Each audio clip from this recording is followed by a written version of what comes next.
Hervé Claude, Jean-Claude Narcy, faites place, ténor du journalisme. J'arrive. Ça va fuser les potins, les ragots. Ça vous ennuie si je vomis? Bien manger, c'est important. À l'occasion, je vous mettrai un petit coup de polish.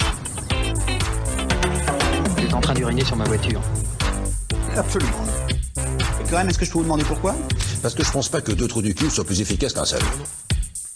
J'ai pété. Salut. Oh, il a pété. Ça va? Bonjour. Ça a l'air de bien se passer par ici. Il va comment le gars Chacha? Oh bah moi ça va nickel. Il Ouais. fait beau, on est bien. Ouais. J'allais en parler là. Poil. On est en short là, ça sent l'été, ça sent l'apéro. Ça sent bon cette histoire, non?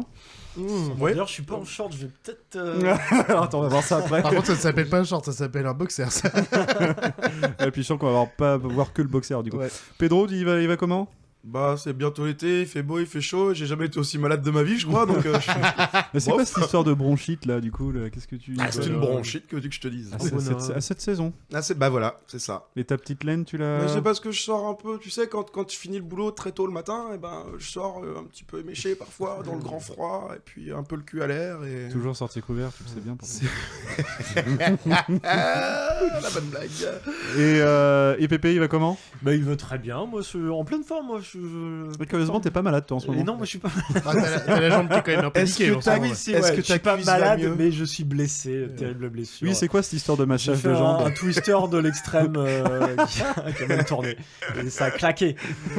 Toujours s'échauffer avant Twister. Mais t'as trouvé une professionnelle de santé qui. Oui, il y a ma Qui masse professionnelle de avec, santé qui m'a avec massé rigueur. la cuisse. Ça s'est bien passé. Qui m'a. Vigoureusement. Consciencieusement, je dirais. Tu nous arrêtes quand ça commence à devenir gênant pour toi. Là, ça y est, je rougis là. Là, le médecin m'a un peu gêné en caressant ma cuisse. Pour voir Et si du ça coup, faisait Angelo, est-ce qu'on t'a caressé vigoureusement il y a pas longtemps? Alors oui, mais c'est pas parce que j'étais malade. Non, est-ce que ça va toi aussi? Oui, ça va. Moi, ça va bien. Ouais. Moi, ça sent l'été. Ouverture des hostilités le week-end dernier avec la première côte de bœuf. Donc, Ah merde, ouais. j'ai raté ça. Ah ouais, non, mais ça envoyé du steak. Aïe. Avec l'épine à papa, Ouais, avec la l'épine goutte à à papa. L'épine à papa, la goutte de poire à papa, ouais, ça faisait pas mal. Et ce qui m'étonne, c'est qu'ils t'aient pas gardé parce que t'étais outre-Atlantique et ils t'ont laissé revenir. Ouais, je vous avoue qu'on a bien... Bah, on a failli rester, hein. Bon, je vais pas raconter ma vie, mais mine de rien, on a failli rester à Calgary. On a failli pas revenir, donc... Oui, c'est vrai. J'avais oublié ce détail. Ouais. Et puis c'était moins drôle à Calgary, parce qu'il y avait une tempête de neige en plus. Donc, Ah, bah oui, c'est vrai que c'est la bonne époque. En plus. C'était moins le fun du monde. Bon, eh bien, écoutez, si on est là ce soir, c'est pour parler de drogue. Les gars, j'ai ramené de l'amphète, de l'acide, de Allez. l'héroïne, de LSD, de la weed. J'ai qu'est-ce que déjà vous voulez? pris tout ça avant de venir. On va parler de drogue dans la pop culture. Et on va d'abord écouter, évidemment, l'introduction de notre bon vieux Pedro. J'avais un doute. Évidemment. Il a traîné parce que l'autre était en train d'allumer son portable. J'attendais qu'il se sauve pour avoir un signe de confirmation que c'était bien lui. J'étais tout prêt, je suis tout prêt. Allez, vas-y, J'ai envoie. appelé, Ouais, ça. j'ai appelé cette introduction la drogue, c'est mal. Ah, vous voyez? Vous me voyez? Mal. On appelle drogue toute substance psychotrope ou psychoactive qui perturbe le fonctionnement du système nerveux central, sensations, perceptions, humeur, sentiments, motricité, ou qui modifie les états de conscience. Une drogue est un produit susceptible d'entraîner une dépendance physique et ou psychique. Les dangers ou risques d'une substance dépendent de nombreux facteurs. L'âge et le sexe du consommateur, le mode de consommation, la fréquence à laquelle il consomme, etc. En général, parmi les drogues, on peut distinguer celles qui semblent apaiser, telles que l'alcool, les tranquillisants, le cannabis ou les opiacés. Celles qui stimulent, telles que la cocaïne, l'ecstasy ou les amphétamines. Celles qui provoquent des hallucinations, telles que le LSD ou les champignons hallucinogènes, plus communément appelés psylo par chez moi. Ok. Ces effets peuvent varier selon la dose consommée. Donc ça, c'est pour la définition que vous pouvez retrouver sur les sites de prévention du gouvernement. D'accord. Allez, maintenant on va dire que c'est bien d'en prendre, ça y est. Vous l'aurez compris, si vous êtes un peu con et que vous le saviez pas déjà, la drogue, c'est pas Jojo. Et comme souvent, quand c'est pas Jojo, ça fascine. Et comme toujours, quand ça fascine, la pop culture s'en empare. Souvent de façon dramatique, voire tragique, parfois comique, ou bien même historique. Il y a des sujets comme ça, la nourriture, le sport, la musique, on en a déjà parlé, qui jalonnent la pop culture. Il est rare de lire un livre ou de voir une série ou un film où ces sujets ne sont pas, sinon évoqués, présents visuellement. Eh bien, il en va de même pour la drogue. Et je dirais même que la drogue va plus loin. Présente dans de nombreuses œuvres, de La Petite Maison de la Prairie au Loup de Wall Street, en passant par Les Simpsons, Les Aventures de Tintin ou Grand Theft Auto, elle est plus souvent que les autres sujets cités, le thème central. Et si le cinéma ou la littérature semblait avoir une longueur d'avance, depuis une quinzaine d'années, le petit écran a fait plus que rattraper son retard. Ainsi, les best-sellers littéraires que sont Junk ou L'Herbe Bleue, les chefs-d'œuvre du grand écran que sont American Gangster, Requiem for a Dream ou encore Trainspotting, ont vu naître plusieurs petits frères du petit écran extrêmement qualitatifs ces dernières années. On citera entre autres The Wire, Breaking Bad, Narcos ou plus récemment Euphoria, plébiscité dans le monde entier pour dépeindre l'addiction de façon très marquante et efficace. Même pas un petit Weeds pour l'humour. Oui, de toute façon, il y en a en ce moment, j'en ai dénombré plus d'une quarantaine en ligne en ce moment. Oui. Voilà. Ce qui lui vaut peut-être aussi son succès, c'est qu'il n'est pas une façon de montrer la drogue à l'écran ou au travers de pages et de chapitres. En effet, ce sujet ouvre la voie à tant d'autres. On peut parler consommation, on peut parler vente, grand trafic, lutte contre, addiction, santé, bref, c'est infini. Ainsi, nous, Pop Cruise, drogués à la pop culture, ne vous promettons pas d'être exhaustifs ce soir, cela serait comme d'habitude vain. Mais nous allons vous proposer un trip dans les abysses les plus profondes d'œuvres qui ont fait le succès du thème. Asseyez-vous, détendez-vous avec les substances de votre choix, cela ne nous regarde pas, mais soyez prudents évidemment. C'est parti! Oh, c'est beau ça. Merci Pedro. Il était très beau. Tout en légèreté. C'est ça, tout à fait. Et bah ça me paraît J'aime assez beaucoup les exhaustif gestes comme quand introduction, tu vis ton Ouais. intro. Je c'est- vis ma chronique. ça. Vis ma vie, Un vis chef ma vie d'orchestre. d'introducteur. Ah les gars, il va falloir ouvrir une chaîne Twitch pour qu'ils voient en direct les gens. Ouais, c'est clair, on va se faire plus d'abonnés comme ça. Ouais. C'est pas faux, c'est pas faux. Mais Bon. Oui, pardon, non, je te repasse la parole justement. Non, t'allais dire quelque chose, vas-y. Bah oui, j'allais dire qu'il y avait sûrement un quiz avant, mais Ah c'est bah pas merde, du coup tu me présentes ce soir. C'est Angelo J'allais qui faire la anime, même chose. ce Ouais, soir. bah du coup, oui, on passe au quiz de Chacha, c'est parti. Yes. Flétris au contact du vent. Sous mes poils gris, je sens le parmesan. Stéphanie de Monaco. Perdu. C'est mes bites. Allez. Ouais, c'est bon, ce petit mousse rouge là. Mais le muscat. T'inquiète pas, on va y aller après, t'inquiète. Du coup, comme tu l'as si bien dit, c'est vrai que le cinéma c'est très emparé de la drogue. Un petit peu, ouais. Donc j'avoue que ça va être... On va se tourner sur le cinéma. Vous allez chacun Il y a de votre quoi tour. Je vais vous donner un mot par rapport à un film de cinéma. Mhm, Un coup vous serez le premier, un coup le deuxième, un coup le troisième. mhm. Et il faudra essayer de trouver le film par rapport à ce mot, ou en tout cas ce groupe de mots. Et si vous trouvez, vous prenez un point. A priori, Et on passe un à film en rapport avec la drogue. Il y a de la drogue à un moment dans le film. Ok. Voilà. Il y aura des pièges. Je sens qu'il va y avoir des pièges. Est-ce que les Teletubbies, ça marche On va commencer. Bah, Pépé, en fait, du coup, Pépé, je vais te donner un mot. Si tu n'y arrives pas, Angelo, je lui donne le deuxième. Ok. S'il n'y arrive pas, à tu Pedro, je rajoutes donne un le mot troisième. à chaque fois, ok. Voilà. Et il n'y aura que 3 mots maximum. Et chacun votre tour, vous passerez 3 fois premier. Très bien. Tout Ok. simplement. Et on va commencer par Pépé. Et en général, le premier, c'est très dur. Je te le dis. Hein, Tu m'étonnes. Le premier mot, enfin, c'est pas un mot d'ailleurs, c'est industrie pharmaceutique. Quel film ça pourrait être? Putain. Industrie pharmaceutique, je ne l'ai pas.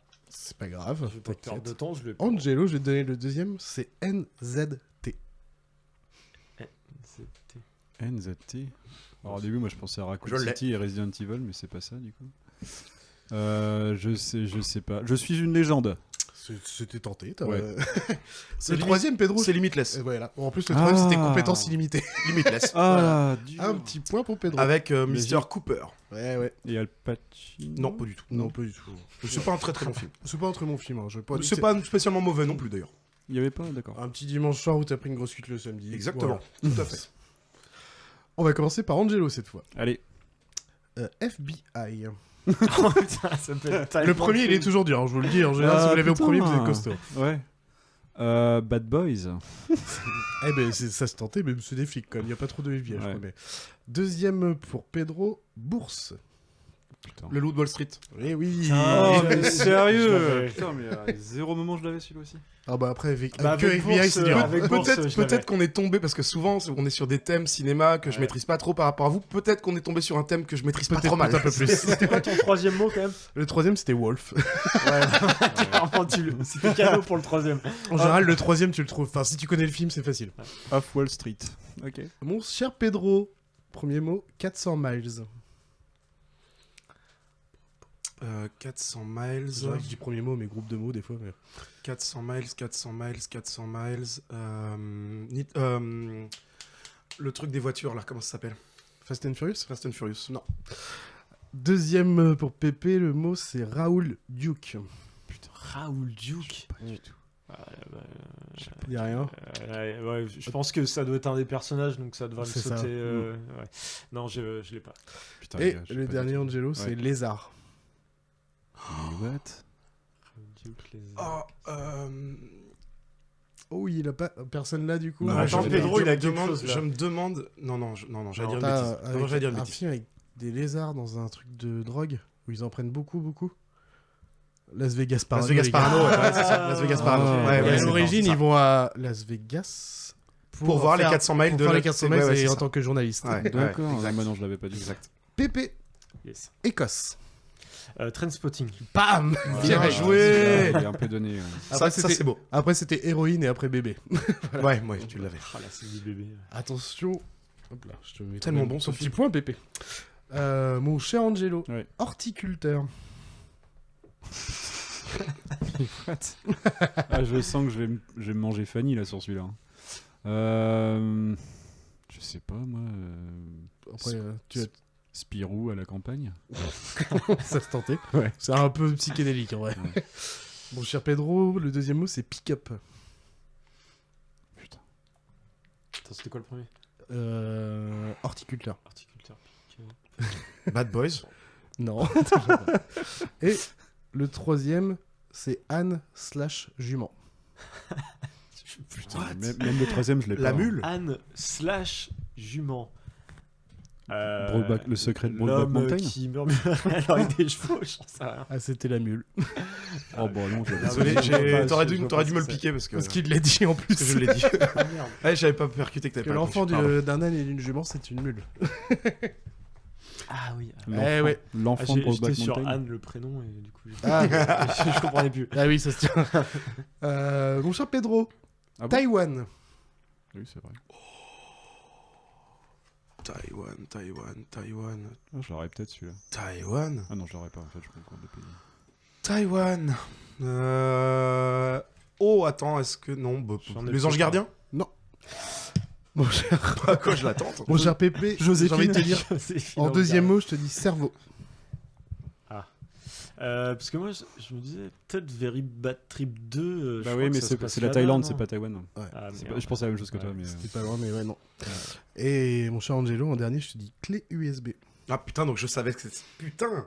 Putain, Chier. tu l'as toi? J'aurais dû me Ouais, faire je crois que confiance. je l'ai, ouais. J'aurais dû me faire confiance, je suis trop con. Clé USB Taïwan. Et c'est quoi le deuxième? Non, cerveau, excuse-moi. Chier. Ouais, je crois que je l'ai. Non, mais Taïwan, je- cerveau, C'est un très clé bon USB. film. Ah, ça va être à autour Luc de... Besson, Bah oui, Luc Besson. Ouais. Scarlett Johansson. Et je l'ai Lucie. pas vu ce film. C'est Lucie. Il y a- Ah, je l'ai il y a pas un vu, rapport mais avec la là, on est drogue, sur des trucs dans que ce j'ai film. pas Ouais, vu. c'est qu'en fait, tout à elle se l'heure. prend, on lui envoie de la drogue, on lui met de la drogue dans le bide. Qui est C'est ça prévu qui pour la rend, augmenter en fait surdosée, normalement. d'accord. Et tu prends une petite dose, mais en fait elle se fait éclater et elle se prend toute la dose. Elle est en Et overdose. du coup, grâce à ça, elle récupère tous les pourcentages qu'on n'utilise pas de son cerveau. Et... Je suis dégoûté de pas l'avoir tenté, c'est le premier truc auquel j'ai pensé quand tu Ah m'as bah, dit fait- Taïwan. fait dommage. Dégoûté. Ouais. On est à PP, c'est le dernier tour. Ok. Paris. La ville. La ville. Pour le coup, je te précise, la ville, c'est pas des paris. Ah oui, ouais. Ah oui, bah ça m'avance beaucoup. Tiens. Oui, mais au moins, ça t'évite de partir dans autre chose. Un film sur la drogue à Paris. Ratatouille. Un truc, Ceci dit, il y a de ça. non, ouais. T'inquiète pas, c'est pas grave. Ouais. Angelo, Allez. colocation. Putain. Oh Budapest. Ah non, je comprends pourquoi t'as dit ça, mais non. Et Pedro, pour finir, 5. Ah, bah si, Bah oui, si, oui. Five. Bah, five. C'est tout. C'est juste 5. Ah, mais je me souvenais même pas que c'était J'ai à vu Paris. aucun des films de ce quiz. Ah, Five, c'est sympa. Ouais, je je sais suis pas, pas trop accroché, moi. Oh, Je suis Fanny Je de suis chez tombé Fanny. dessus par hasard et je fais oh putain, j'ai regardé un bon film, c'était cool. Et je me suis demandé si t'allais nous glisser une petite rêve dont je viens de me souvenir, un film sur la drogue que vous connaissez peut-être pas, qui est très mal noté et qui pour moi est légendaire, c'est le 51e état. Ah, j'ai jamais vu C'est non plus. vraiment... Bah, après, c'est parce que ça se Petite passe à Liverpool et tout, donc forcément, moi, je suis fan, quoi. Mais, D'accord. Angelo, Ok. Star Wars.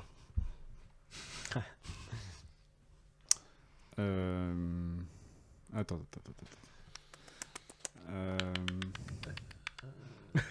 Il bug. On est forcément sur du cinéma, hein, t'as dit. Hein. Oui, c'est que du cinéma. Rogue One.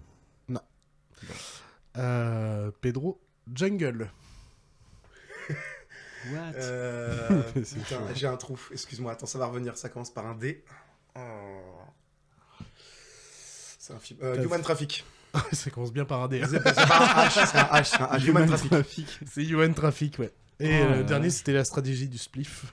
Mais pour ceux qui ont vu Human Traffic, c'est 3 trucs qui sont très... C'est excellent comme film. Ça. J'ai vu aucun des films. Il y a une scène où le mec t'aurait du jungle, il y a une danse, c'est n'importe nawak. Il y a l'explication de comment bien rouler un spliff et comment se passe la tournée du spliff quand il est allumé. Qui va le prendre, qui va le garder longtemps ou pas. Et Star Wars, il y a toute une théorie sur Star Wars qui est dite quand ils sont défoncés, c'est pour ça. Ah, c'est pas un épisode de Star Wars? Non, pas du tout. Donc ça n'a rien à voir avec Star Wars. Et on va finir. Pedro, je te mets un petit point. Tac, tac, tac. Putain, j'ai rien. Pedro, Rohypnol. C'est pas un médoc, ça? Ok, je sais que j'ai déjà entendu ce truc-là. Je peux vous dire que c'est une drogue, si vous voulez. Mais... Rohypnol. Dans quel film? C'est un nom à être président de la LFP aussi. American Gangster? Non. Mon cher Pépé, EVG, enterrement de vie de garçon. Oh merde. Oh, putain. Ok. Budapest, du coup? Non. Non. Et mais Los Angeles, Tire. Very Bad Trip. Je suis pas Fanny. C'est le seul film que j'ai vu, je suis pas Fanny. Ouais, il te l'a donné, Pépé. Non, mais c'est bien, tu vas pouvoir faire une liste. Il y en a 2-3 qu'il faut que tu rattrapes là. Il y en a Human Traffic, c'est génial. Human Traffic, faut vraiment le regarder. Si vous voulez vous marrer avec la drogue. C'est la version un peu dirty c'est une version dirt de Trainspotting presque. Ok. Mais j'ai pas vu Trainspotting non plus. Sur pas mal d'aspects. Et moins sur d'autres. On est plus sur le fun, mais il y a des petits moments où il te montre quand même que la drogue c'est pas si bien. C'est quand même pas si bien. Il y a des petits moments où il te montre la descente, des trucs comme ça. Mais en général, c'est plus fun que. Trainspotting. Ça vaut pas la plongée de Ewan McGregor dans les chiottes dégueulasses de l'arrière-bar de Trainspotting. Mais voilà, mais c'est autre chose. Voilà, en tout cas, on a un petit 1 point pour Angelo, un petit 1 point pour Pépé et un petit 4 points pour. T'as que un point toi aussi? Trainspotting, c'est tout. Il était super ce quiz. Bon, ça va. Sans blague. T'as bien apprécié là. Faut pas trop en faire des comme ça quand même. Hein. Une fois de temps en temps, mais pas plus. J'ai peut-être un petit problème avec la drogue. Quoi? Je vois pas de quoi tu parles. Bon allez, on lance les hostilités. On va commencer par toi, Pépé. Tu veux nous parler de ton œuvre? Et oui. Et on va peut-être écouter un petit jingle. Parti.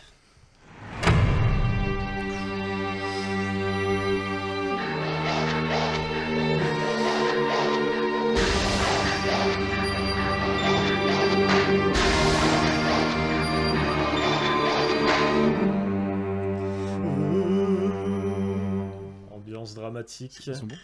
Je vais donc vous parler de Requiem for a Dream. Tout ça en se servant du vin. Retour à Brooklyn, au Québec. Ah merde. C'est sorti en 2000. C'est réalisé par Darren Aronofsky. C'est une adaptation du roman de Hubert Selby Jr. C'est un film qui dure 1h40. Il en fallait pas plus. Hein. Vous allez comprendre pourquoi. C'est intense. C'est un film assez intense. À la distribution, qu'est-ce qu'on a? On a, alors pour les quatre principaux acteurs, on a entre autres Jared Leto, donc dans le rôle de Harry Goldfarb, qui pour son premier grand rôle au cinéma perdra 13 kilos afin d'entrer dans la peau d'un jeune junkie. Ça a fait lui coûter la vie d'ailleurs. Ouais, 13 kilos comme ça, vraiment il fait peur avoir dans le film. Il devait pas être très gros non il plus était pas- avant. il était pas- De base, on n'est pas sur. On va pas te couper 110 ans, vas-y. Non, parce que tu t'attaques à un monument, donc forcément. En beaucoup moins maigrichonne, on a... Enfin, beaucoup moins, je dis pas qu'elle est grosse, hein, elle est justement ravissante. Jennifer Connelly, dans le rôle de Marion Silver, qui se révèle dans ce film. On a Marlon Wayans, dans le rôle de Tyrone Sealove, donc, qui était plutôt habitué à des comédies et qui fait ici son premier rôle dramatique, avec brio. Et Ellen Burstyn dans le rôle de Sarah Goldfarb, pour qui c'est la consécration, multiples récompenses comme meilleure actrice pour ce film. Mais de quoi ça cause ce Requiem for a Dream? Introduction du film. On découvre Harry qui chourave la vieille télé pourrave de sa pauvre mère Sarah pour aller avec son pote Tyrone la revendre aux méchants en siège roulant de Breaking Bad. Oh putain, c'est vrai. Ouais, c'est l'acteur qui joue le méchant dans Breaking Bad. Alors pourquoi il fait ça? Pour acheter de la drogue qu'il partagera également avec sa copine Marion. On va donc suivre deux histoires en parallèle. La maman, qui a une vie un petit peu misérable, et les trois jeunes du coup. Et ça va se découper en 3 parties, intitulées dans le film Summer, Fall et Winter. Donc Angelo appréciera le côté structuré du scénario. 3 parties bien structurées que j'ai re-sous-titrées ainsi. Grand 1, le plaisir d'essence. Petit B, la descente aux enfers. et moyen CCD, le point de non-retour. Ouais. Angelo désapprouvera le côté déstructuré de ma numérotation. C'est parce qu'il est pas déconstruit, Angelo. C'est pas un garçon déconstruit. Mais voilà, c'est des titres qui donnent un petit peu l'ambiance. Déjà, même Summer, Fall, Winter, voilà, on va suivre les saisons. C'est une... Bon, oui, c'est bien. En fait, c'est déjà Voilà, bien trouvé à l'origine. voilà, on arrive jusqu'à un moment. Je vais pas tout spoiler, mais je préfère vous avertir, ça va pas être une belle histoire.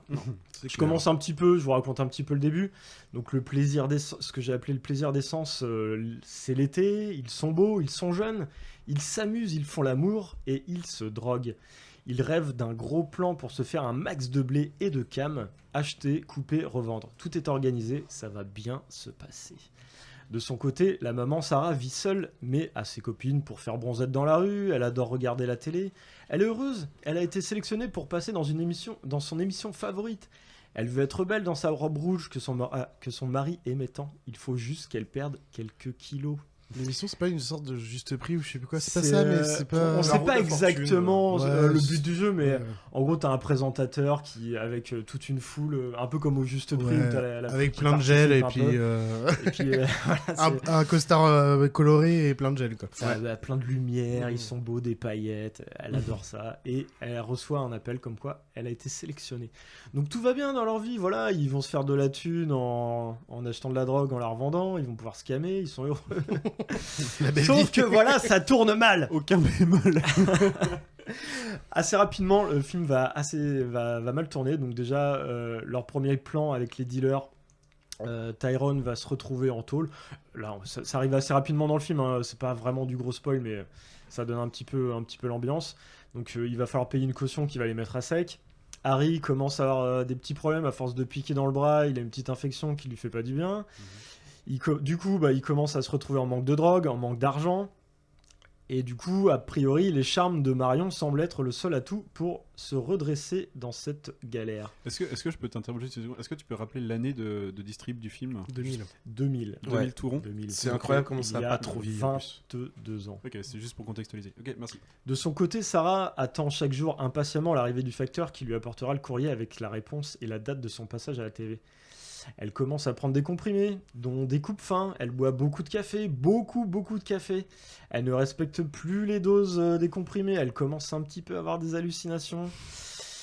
Elle commence à claquer des dents, à parler à son mari décédé. Elle se sent de plus en plus seule. D'ailleurs, on a le droit à une scène pleine d'émotions entre elle et son fils.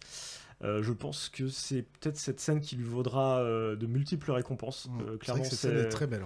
La scène où son fils vient la voir, il lui rend pas beaucoup visite. Et là, elle exprime toute sa détresse, alors qu'elle est un peu droguée par ses comprimés. Je sais plus trop ce que c'est exactement. C'est le moment où le fils normalement en devrait fait, dire mère, tu vas pas bien. Il commence à lui dire arrête ça, et puis en fait, il lâche l'affaire, alors que sa mère, elle est. C'est juste pour préciser ce que tu disais, des amphètes qui sont prescrits au départ par le médecin pour une perte de poids, sauf que surdose à mort, quoi. Et puis même en fait, t'as des scènes, c'est juste affreux. T'as le médecin qui prescrit les médicaments, il ne regarde jamais Sarah. Il arrive, il écrit sur des papiers, il répond pas à ses questions, il lui donne le papier, la prescription, allez-y, enfin l'ordonnance, pardon. Malheureusement, ce qui doit quand même exister en plus en vrai, mais oui, malheureusement. Il y a moyen.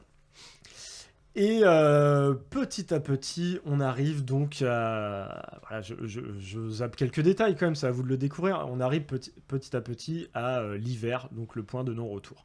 Donc là, j'avais grisé un petit peu mes notes. Je pense que c'est pas la peine de trop tout raconter. Mais en gros, ce que je peux vous dire, c'est que la tension va continuer de monter. Déjà, voilà, avec la situation dans laquelle je vous laisse là, vous pouvez imaginer que ça va plutôt mal se passer. C'est au point de devenir à la limite du soutenable, jusqu'au dénouement, la happy end. Pas du tout. Dans une très belle mise en scène finale, ils finissent tous en position fétale. Là non plus, je vous dirai pas exactement dans quelles circonstances ils finissent dans cet état. Donc on arrive à la fin du film. Les lumières se rallument, vos pupilles sont dilatées de 10 mm, vos yeux rouges de ne pas avoir cligné pendant plus d'1 heure, vous êtes en sueur, recroquevillé dans le fond de la pièce, les doigts enfoncés dans un coussin, vous avez l'impression de vous réveiller d'un cauchemar, sauf que vous n'êtes pas prêt de l'oublier. Après, par rapport à la fin, juste sans spoiler, Pour moi, c'est le film qui t'explique comment les 4 façons de mal finir avec de la drogue. Voilà, Plus ou moins. Enfin, Même c'est un plus peu... large, ouais. ça aurait pu finir de plein d'autres façons Ouais, dramatiques, mais ouais. ils ont les choix les plus les plus C'est juste affreux, ça, quoi. je n'en dis pas plus. Et mais tu c'est te dis que juste, ça peut voilà, la drogue c'est pas que les jeunes non plus, parce que Sarah là la maman elle prend cher aussi. C'est simple, c'est la pire fin de film que j'ai jamais vue de toute ma vie. Ouais, c'est possible. J'ai rien d'autre comme pire ouais, exemple. toujours moi pas clairement vu. si on m'aurait demandé n'importe quand la pire fin de film, direct je pense à Requiem for a Dream. De mémoire, il me semble que la photographie est très sombre en plus. C'est Ah oui, c'est des c'est couleurs vrai. froides. C'est enfin, gris, c'est ouais, bleu, c'est pas... c'est vraiment Ah mais au début déprimant justement Ah oui, possible. mais au début, il y a un peu plus de lumière. au quoi. début tu vois c'est plutôt c'est l'été. Donc il joue sur la photographie. il la joue colorimétrie. beaucoup là-dessus. Ouais. Aronofsky est un putain de génie, hein, clairement. Enfin, On va Enfin, revenir, vas-y, on va pardon, revenir sur la oui, mise en oui. scène. Toutes mes juste excuses. après. Donc clairement, voilà, le film s'achève. Moi, ado, enfin quand je dis ado, jeune, la vingtaine, Bon, ce 40 film, ans, quoi. à la vingtaine, ce film, il m'a fasciné. Je l'ai vu plusieurs fois. J'étais obnubilé par ce film. Et là, clairement, à le revoir adulte. Vieillard si tu veux le revoir cette semaine, j'ai pas vraiment passé un bon moment. Tu m'étonnes. C'était dérangeant, c'était angoissant, stressant. Enfin, quelque part, c'était un bon moment parce que c'est un grand moment de cinéma. Mais c'est pas un moment agréable. C'est clairement un film traumatisant. Vous l'avez tous vu. Des bribes, moi, mais oui. Moi, clairement, tu vois, avant de le revoir, là, je l'avais pas vu depuis une vingtaine d'années. Je me souvenais très bien à peu près de comment. Moi, ça ça t'a bien marqué. Il y a 5-6 mois, donc je l'ai vraiment en tête. Là. On est sur du feel good là depuis tout à l'heure, là, pour l'été, là, tout ça. On commence par le pire pour finir par le meilleur. Exactement. Donc clairement, bien qu'excessif dans son accumulation d'effets visuels, je pense pouvoir dire que ce film est un chef-d'œuvre. En le regardant, on se tape un trip cinématographique avec toutes les étapes de l'euphorie jusqu'à la descente aux enfers. Pour reprendre d'ailleurs une expression que j'ai chinée dans une critique ciné, je sais plus où, il disait « ça prend aux tripes et ça vous tire par les chevilles jusqu'en enfer ». Je pense que ça montre bien un petit peu l'ambiance du film. Et c'est appuyé par une mise en scène très rythmée et astucieuse. Bon, là, je voulais revenir sur la mise en scène. Donc on a certaines méthodes qui sont même devenues cultes et réutilisées un peu partout. Donc je pense notamment les scènes où ils prennent de la drogue. C'est des cuts ultra rapides, ce qui a été très repris dans la série Bref, et pour ce qui parlera à tout le monde et dans plein d'autres films.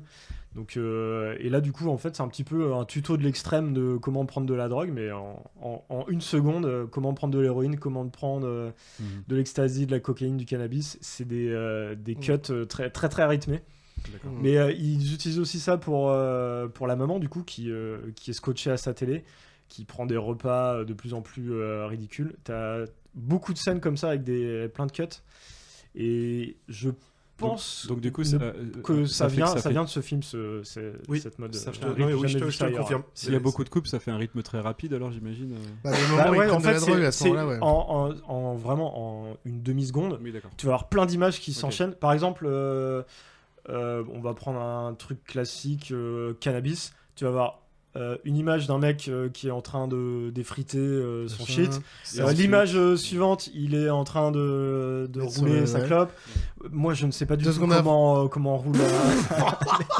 2 secondes après, il l'allume. 3 secondes après, il est en train de tirer. Et 3 secondes après, tu le vois faire.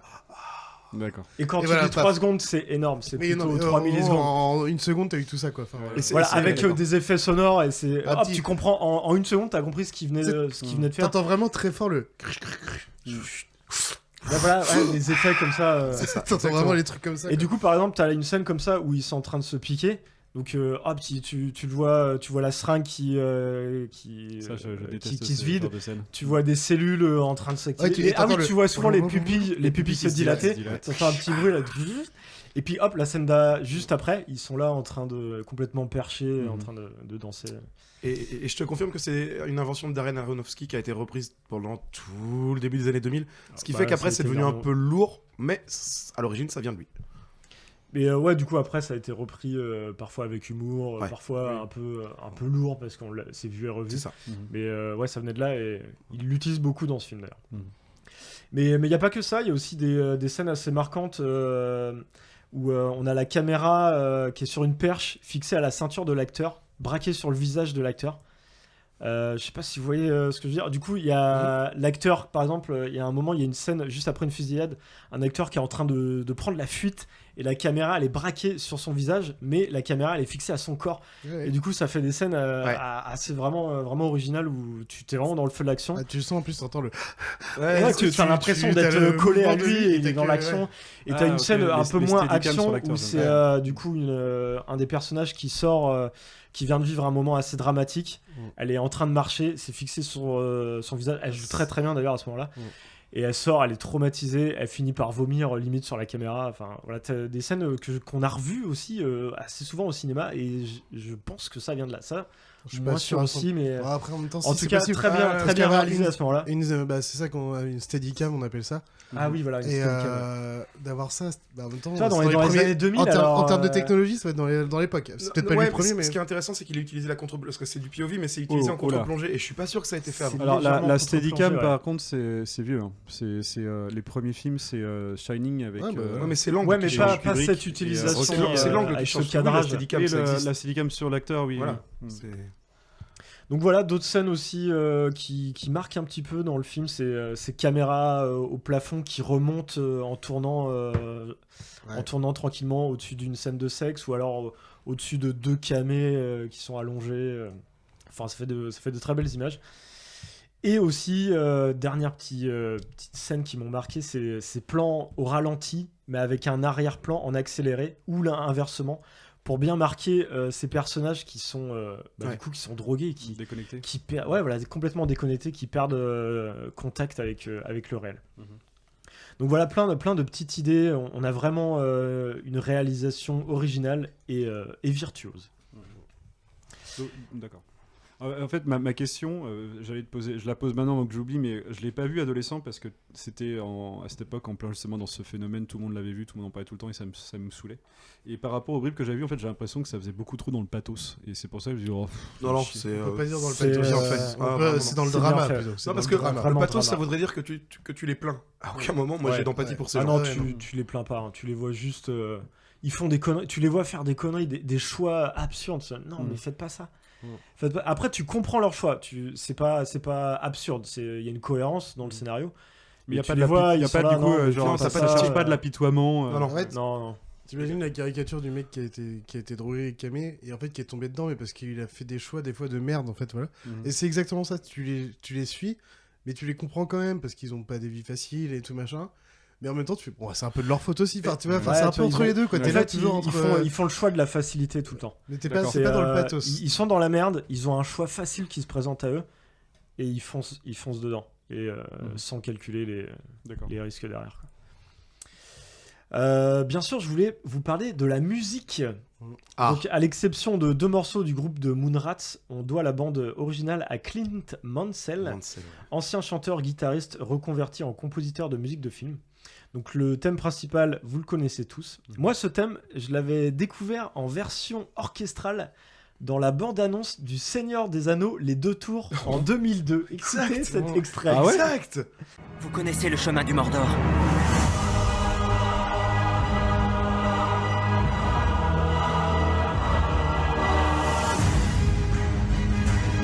Le jour ne se lèvera plus pour les hommes. C'est l'anneau. Frodon ! Il s'est emparé de vous. Vous avez le don de voyance. Dites-moi ce que vous avez vu. Il ne reviendra pas. Les défenses doivent tenir. Elles tiendront. Il n'y a rien pour vous ici, à part la mort. Il y a encore de l'espoir. Il y a encore des frictions là, cette BO. Du coup, j'avais kiffé cette bande-annonce. Du coup, j'ai cherché la musique. Je suis tombé sur un film avec une étrange affiche. Du coup, cette affiche avec un œil en gros plan et une dame en robe rouge au bord de la mer. Donc l'affiche de une pupille bien dilatée. Donc j'ai chopé ce film étrange. Si. Pour moi, c'était un œil avec bleu avec un fond noir, moi. L'affiche en entier, t'as aussi une femme au loin au bord de la mer en robe rouge. Ah ouais, j'ai peut-être pas fait assez attention. Je confonds avec l'effet papillon moi aussi, alors c'est bordel. du coup, je me suis dit, j'ai kiffé la musique, ce film il doit être trop bien. Je l'ai chopé en DivX à l'époque, je l'ai visionné. Et 20 ans plus tard, voilà, je me souviens encore, je suis un petit peu traumatisé. Finalement, c'est pas exactement la même musique dans le film. Traumatisé par le film ou par le DivX? C'est quand même quelque chose. T'as vu un truc sur Emule qu'il fallait pas télécharger, toi. Requiem for a Pin. J'étais capté sur le bon film. Donc petit extrait de voilà de la musique extraite du film.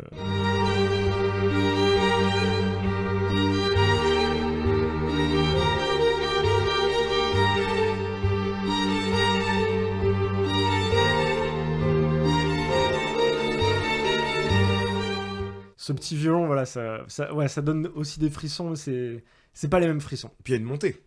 Oui. On a que le début, mais il y a une vraie montée. Ça monte, c'est pour je ça vais que pas la je mettre dis, entière, mais ça va crescendo. C'est vraiment cette BO. J'allais dire cette BO est à écouter en entier. Au moins le thème principal, parce que les musiques, les autres musiques sont très angoissantes et crispantes.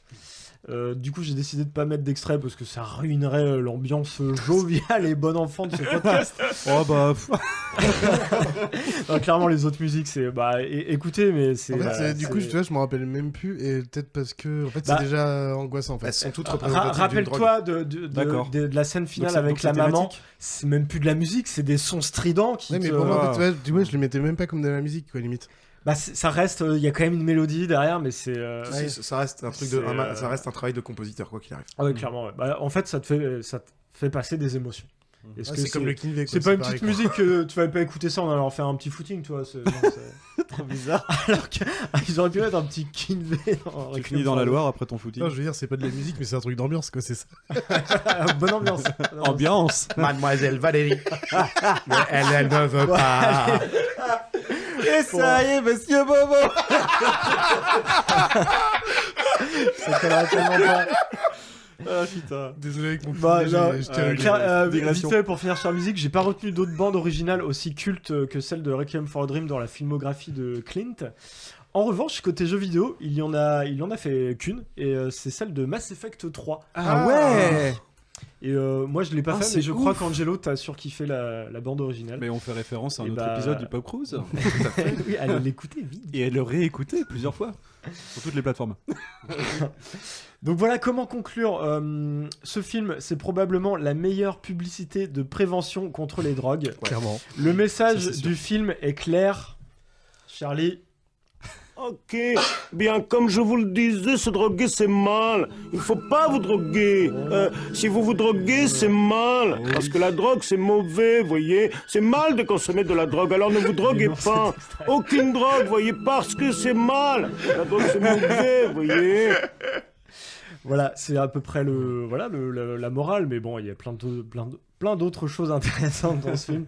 Alors, dans le style, les effets de la drogue sur la santé, voilà, c'est bizarre, c'est chelou. Mais vu de l'intérieur, on a aussi le film Las Vegas Parano. Ouais. C'est pas ouf. Très actuel. Mais ça prête à sourire. Parce que clairement, dans Requiem for a Dream, on ne rigole pas.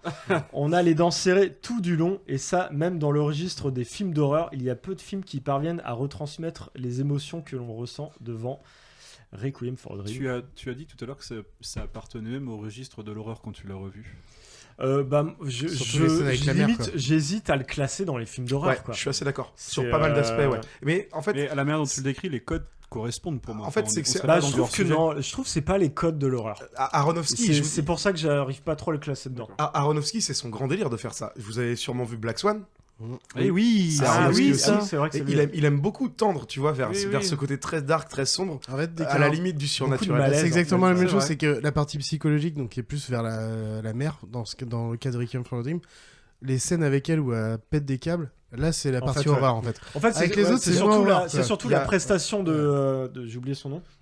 Du personnage de Sarah. Oui, pardon. La maman. Ouais. C'est toutes les scènes avec elle qui sont horribles. Elles sont incroyables. Et puis ça va crescendo, quoi. Parce que si tu prenais que les scènes avec les jeunes, Bah ouais, c'est dramatique. C'est un drame. Mais il n'y a pas Mais l'aventure. les scènes avec la maman, oh là là. Sa descente physique aussi, elle est incroyable. Surtout qu'elle a des hallucinations, elle, contrairement aux autres qui n'ont pas d'hallucinations. C'est pas. Alors je fais appel à mes souvenirs, mais c'est pas des scènes à huis clos quand c'est la maman dans sa. Ah, si, elle est très seule. Donc elle est très seule. Quand même à des codes. Elle est toujours dans sa chambre, enfin dans sa maison, enfin dans son appart. Ce serait un film d'horreur. Disons que le grand méchant du film, ce serait son frigo.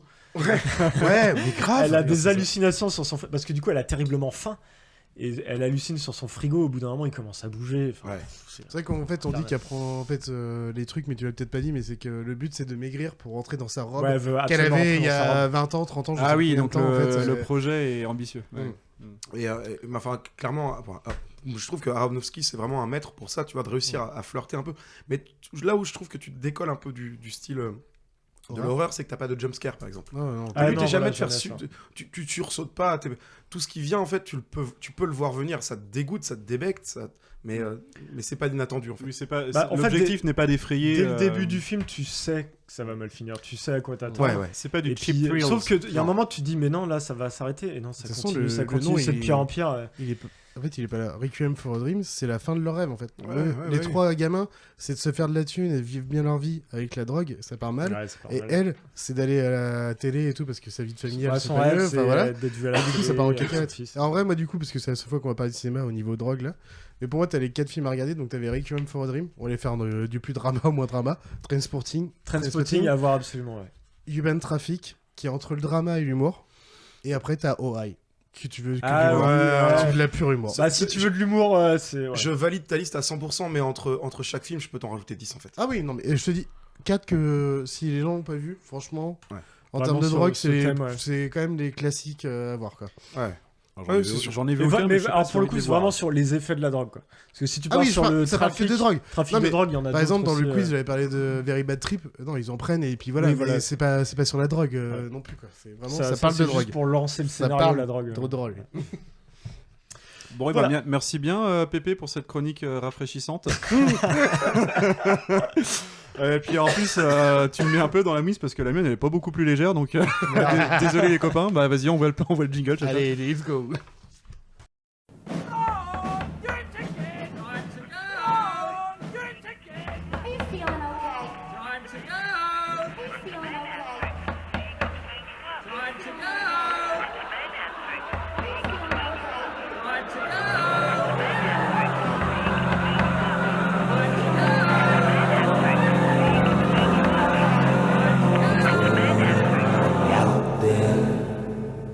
Alors, je sais pas si en écoutant ce jingle, des images vous viennent en tête. Je vous poserai peut-être la question tout à l'heure. Mais donc, moi, je vais vous parler de Comfortably Numb. Alors, littéralement, enfin, avec un accent français, Comfortably Numb, qui est donc un morceau de. Est-ce que tu fais la traduction quand même ou pas?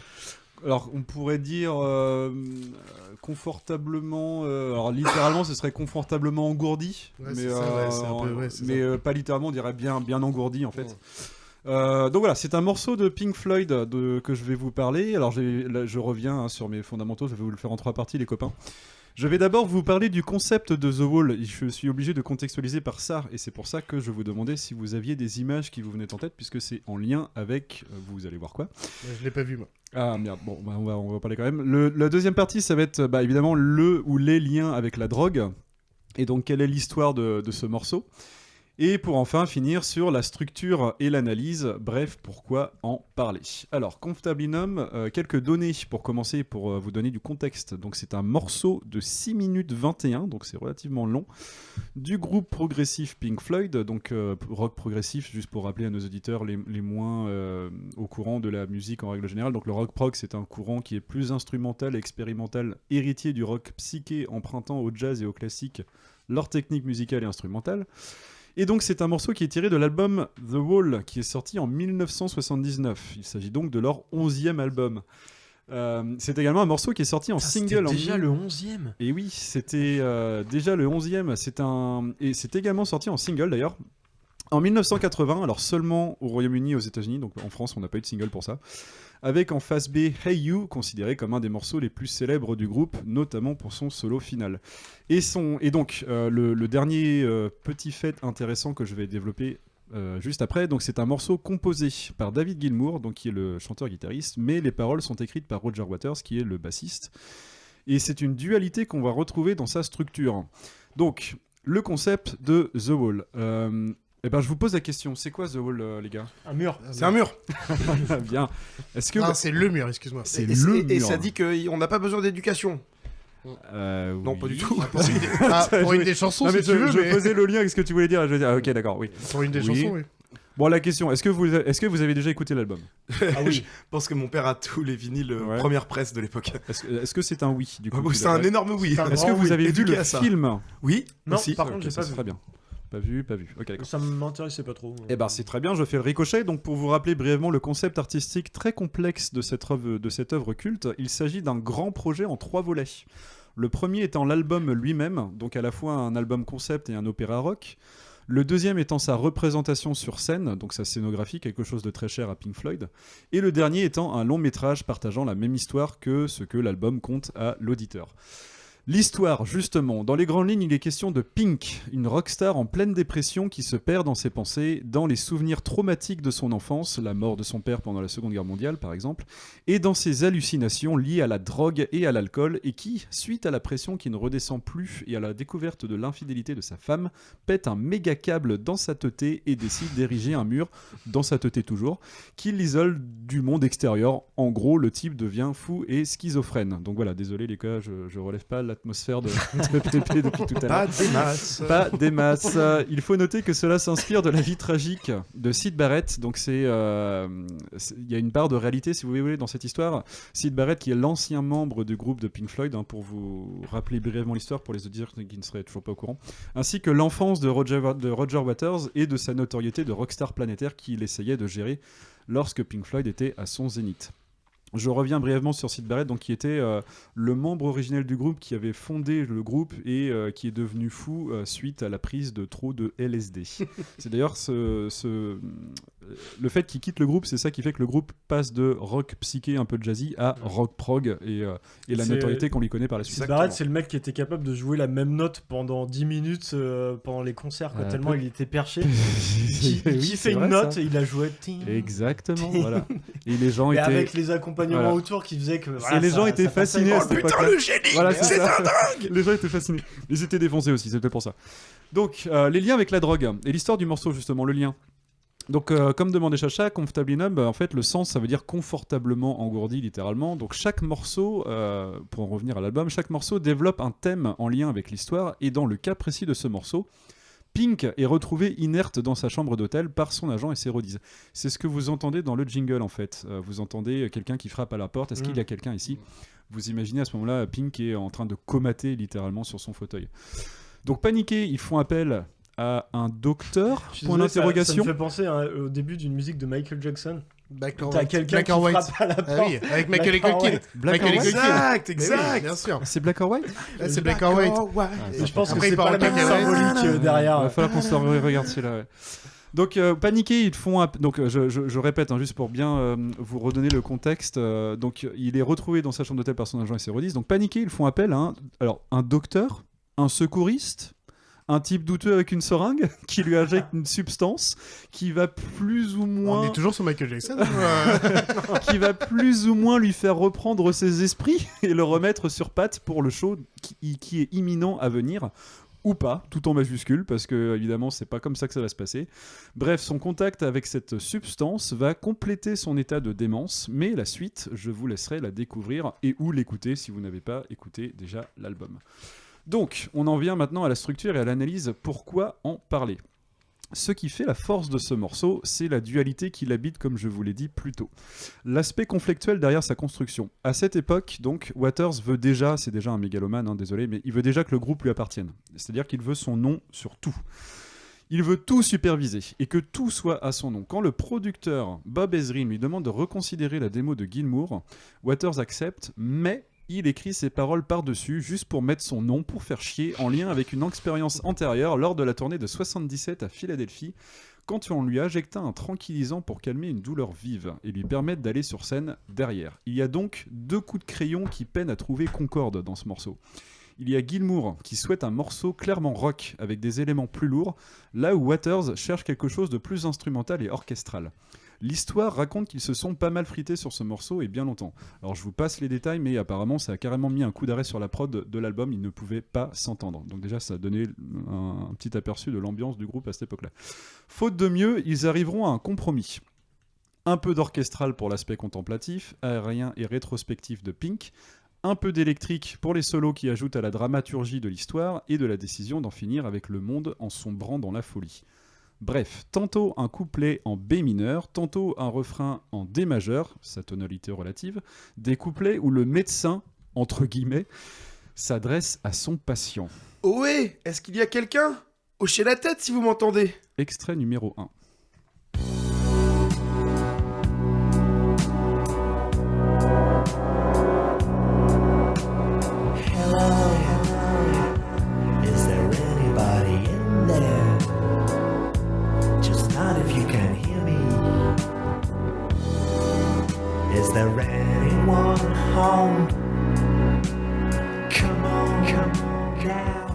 Est-ce que tu peux répéter ce que tu viens de dire? Je sais pas. Ouais, parce qu'on coupera sûrement, je pense, derrière la musique. J'ai le véritable génie derrière ce morceau, c'est pas les musiciens, c'est pas les chanteurs, c'est pas Roger Waters, c'est pas Gilmour, c'est le mec qui réussit à les faire s'entendre. C'est Bob Ezrin qui essaye de les faire cohabiter. Clairement. On est bien d'accord. Donc voilà, vous avez eu un aperçu donc du couplet, donc qui je le rappelle est en B mineur, et ensuite on switch avec des refrains, donc en D majeur, je vous le rappelle, des refrains où la perspective change pour prendre le point de vue du protagoniste principal. Donc je le rappelle, Pedro faisait le médecin. Et là, dans le couplet, on prend le point de vue du protagoniste principal qui ne comprend plus, mais qui ne cherche plus à comprendre et surtout qui ne veut plus chercher à se faire comprendre. Vous ne venez que par vagues, vos lèvres bougent, mais je ne peux entendre ce que vous dites. Je ne peux l'expliquer. Vous ne pourriez pas comprendre, je ne suis pas moi-même. Extrait numéro 2. There is no pain, you are receding. J'ai pas de peine à recevoir.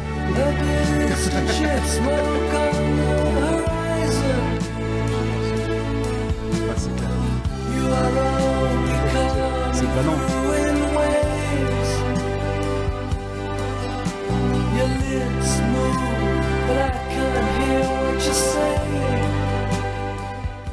Oui, comme on disait du coup pendant l'écoute, donc on retrouve quelque chose de très planant qu'on kiffe tout simplement autour de cette table. Donc cette dualité. Eh ben, cette dualité, ça aurait pu donner quelque chose de complètement casse-gueule et déconstruit, donc. Mais comme disait Pedro, Bob Ezrin, il arrive à faire tenir tout ça. Et puis, quand même, comme c'est Pink Floyd et que ce sont des putains de virtuoses, à la place, ça donne quelque chose de culte, de classique, de glorieux, un de leurs meilleurs morceaux. Et bien voilà, c'est tout pour moi. Chacha fait tout péter, envoie la sauce, extrait numéro 3.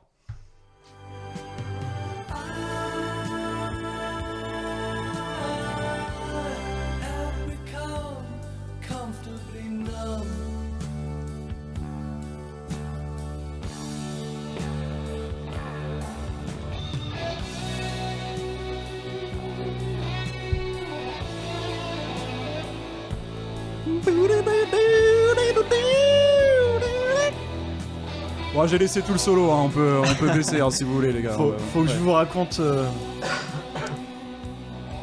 Faut que je vous raconte, j'ai vécu mon plus beau moment de musique grâce à Pink Floyd. Ah ouais? Ah yes. Je vous jure. Ta première ken? Un moment incroyable. Je vous jure que ce que je vais vous raconter, je vous jure, c'est vrai. Ouais. C'était en 2010. Je rentrais du boulot. J'avais du Pink Floyd dans les oreilles. T'avais 40 ans. Laissez-le, c'est beau, arrêtez. Alors du coup, c'est Another Break in the Wall. Hein. Ouais. Celui où t'as un hélicoptère, tout ça. Même album. C'est bien celui-là. Donc c'est The Wall que j'étais en train d'écouter. Au moment où dans les Another Break in the Wall, t'as un hélicoptère qui passe. Là, j'ai un hélicoptère qui passe au-dessus de ma tête pour de vrai. Immersion. Donc là, j'étais immergé dans le truc. Je continue de marcher ou avant, alors je sais plus exactement. Il y a un moment dans le morceau, t'as des enfants qui jouent. Je passe devant une école primaire. Au même moment. Mais vraiment, j'étais dans la rue, j'étais ouf. J'étais avec mon casque, je savais pas ce qui se passait. Je trouvais ça incroyable. C'est à ce moment-là que t'as ouvert ton impair ou pas? Là, j'étais euphorie totale. J'ai ouvert mon impair. Et non, mais je suis rentré chez moi avec un sourire jusqu'aux oreilles. Non, mais je comprends. C'était des deux coïncidences comme ça incroyables. C'est génial. Le meilleur moment de musique de ma vie. Mais ce qui est fou, c'est que 12 ans après, c'est encore gravé, quoi. Ah, c'est gravé, c'est gravé. Excellent. Par contre, je suis quand même pas capable de te dire dans quel ordre c'était parce que c'est trop d'émotions. Je sais plus si c'est d'abord l'hélicoptère ou les enfants. Mais voilà. C'est fou en tout cas. Une émotion de dingue. D'accord. Donc j'ai envie de me le réécouter, ça fait trop longtemps là. Alors si vous n'avez pas vu le film, juste pour finir par rapport au solo qui vient de passer, donc le moment du solo, c'est le moment où donc la drogue est injectée, donc il essaye de regagner une espèce de vigueur, mais en fait toute sa peau devient de la moisissure. Et en fait, il opère sa transformation dans laquelle il devient un dictateur schizophrène. Je vous invite à regarder cette scène, elle est très marquante et elle est très malaisante. Voilà. Je me demande si on n'a pas essayé légèrement, très légèrement, de vouloir se foutre un tout petit peu de la gueule d'un des membres du groupe avec ça. Mais bon, c'est possible. Hein, je pense. C'est bien possible. En tout cas, ce monde manque de Pink Floyd. Vous connaissez quand même mon amour pour la pop, pour le rock, voilà tout. Et c'est impressionnant comme Pink Floyd me touche pas du tout. Sérieux ? Ah mais zéro. C'est un des trucs que C'est comme ça, écoute. Hein. C'est comme ça. Mais rien. Ça me casse plus les couilles qu'autre chose, moi. Ah, mais merde. c'est impressionnant. C'est ouais, bizarre. Hein.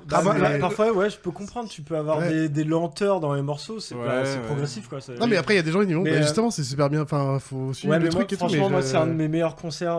Roger Waters, hein, si je me trompe. C'est possible. Il tourne encore Gilmour à l'hôtel Arena. C'est possible. Ah, mais je me souviens, oui, quand tu étais avec ton frère. Ouais. Et ma sœur. Non, mais ça devait être dingo. Désolé il y a quelques pour années. ceux qui m'écoutent, il y avait ma sœur. Oui, c'est avec les auditeurs. Il y avait que des gens que t'aimes. Que des gens que t'aimes. Mais oui, de toute façon. Voilà. Il y en avait qui attendaient dehors, en fait. Peut-être pas tant que ça, parce qu'ils s'en rappellent pas. Ma sœur était dedans, mon beau-frère y était. Mais je me souviens que t'étais revenu, t'étais marqué de cette expérience. On en revient à ce que je vous ai dit dans mon petit billet, mais la scénographie est quelque chose de très important au groupe. Ouais, mais désolé. Franchement, il en faut pour tous les goûts. Oui, c'est sûr. J'ai des potes qui sont, dont vous, qui sont méga fans, et genre, des fois je fais. Tu sais, alors pour le coup, là on est sur le bon album, parce que sorti de The Wall, même si mon père m'a éduqué à ça et que j'aime beaucoup, sorti de The Wall, le reste aurait tendance légèrement à me casser les noix aussi. C'est comme ça. Moi, les tout premiers albums, j'ai dit. Moi, c'est l'inverse pour le coup. Les tout premiers albums qui sont vraiment très psychédéliques. Alors. Trop de The Wall, trop de. Ouais, en fait, ce qu'il y a, c'est que alors, l'époque Syd Barrett, Balek, c'est psyché, donc c'est chiant comme la pluie. Et en fait, The Wall, je l'ai trop écouté adolescent, et du coup, c'est comme Led Zepp, j'en suis écœuré en fait. Putain, alors là tu viens de citer le deuxième groupe que je mets à leur niveau, niveau longévité, nombre de morceaux. Vraiment beaucoup trop écouté, et j'en suis écœuré, et c'est dommage, je m'en suis vraiment écœuré. J'ai écouté en boucle adolescent toute la journée, donc c'est impossible. Il y a un morceau qui dure 14 minutes là. Shine on You incroyable. Je me le réécoute une fois par an. Incroyable cet album. Mais justement, en fait, tous ces albums-là sont mes préférés. En fait, Animals, Atom Heart Mother avec la vache, Medal est incroyable. Medal est incroyable. C'est que des albums de 5 morceaux. C'est réglé. Et tiens, faudrait que je regarde un petit peu. Peut-être de quoi m'acheter une bagnole, moi, si je récupère les vinyles de mon daron là, parce qu'il y a du lourd quand même là-dedans. C'est possible en plus. C'est vraiment possible. Faudrait que je vérifie. Je sais plus c'est lequel où t'as une chanson qui fait toute la face du vinyle. Pink Floyd, c'est toujours des belles pochettes. C'est toujours des pochettes doubles avec voilà. Et il y en a une qui me, alors je sais plus quel album. Tu vas savoir me dire. À moins que je confonde avec Status Quo, peut-être. Un album tout rose avec des nénuphars. Non, ça c'est pas. C'est pas eux. Attends, j'ai un doute. Une double pochette très rose, très très chelou. C'est con, t'as été intéressant jusque-là et là t'es nul à chier. Non, mais c'est pas Pink Floyd, ça. Alors ça doit être Statu Quo. Il y a pas de rose. Il y a dans Animals le cochon qui vole, mais c'est tout. Non, ça doit être Statu Quo, je confonds. Non, ça c'est Aqua, je crois. Ah mais putain, j'adore Aqua. La chanson de 14 minutes. Incroyable. Le morceau d'Aqua. Comment tu planes quand t'écoutes Aqua, tu planes, mon gars. J'adorerais de mettre n'importe quoi. Mieux que de la drogue. Et alors. Peut-être que The Wall aussi, ce qui fait qu'il m'a autant marqué moi, et peut-être encore beaucoup de gens de nos générations et des générations suivantes, c'est que ça a été énormément repris par l'électro en fait. Ah d'accord. Ça a beaucoup été remixé. Je pensais qu'elle allait parler du fait que c'était nos parents et du coup. Alors, évidemment, oui, aussi, ça tombe aussi à peu près à l'époque de nos parents, donc forcément ça aide. Mais ça a été repris par la pop culture, c'est très réutilisé même dans la pub. D'accord. Ouais, tu vois, pour le coup, j'ai eu du Dire Straits, du Pink Floyd dans l'idée pop culture rock britanno-américaine quoi. Mais j'ai pas eu du Pink Floyd quand j'étais petit. Ah, dommage. Et même derrière, du coup, j'ai pas réussi à m'en rapprocher. Mais après, il faudrait peut-être que je teste le film. Peut-être que du coup, la musique. Je te le recommande vivement parce qu'il vaut le coup d'œil.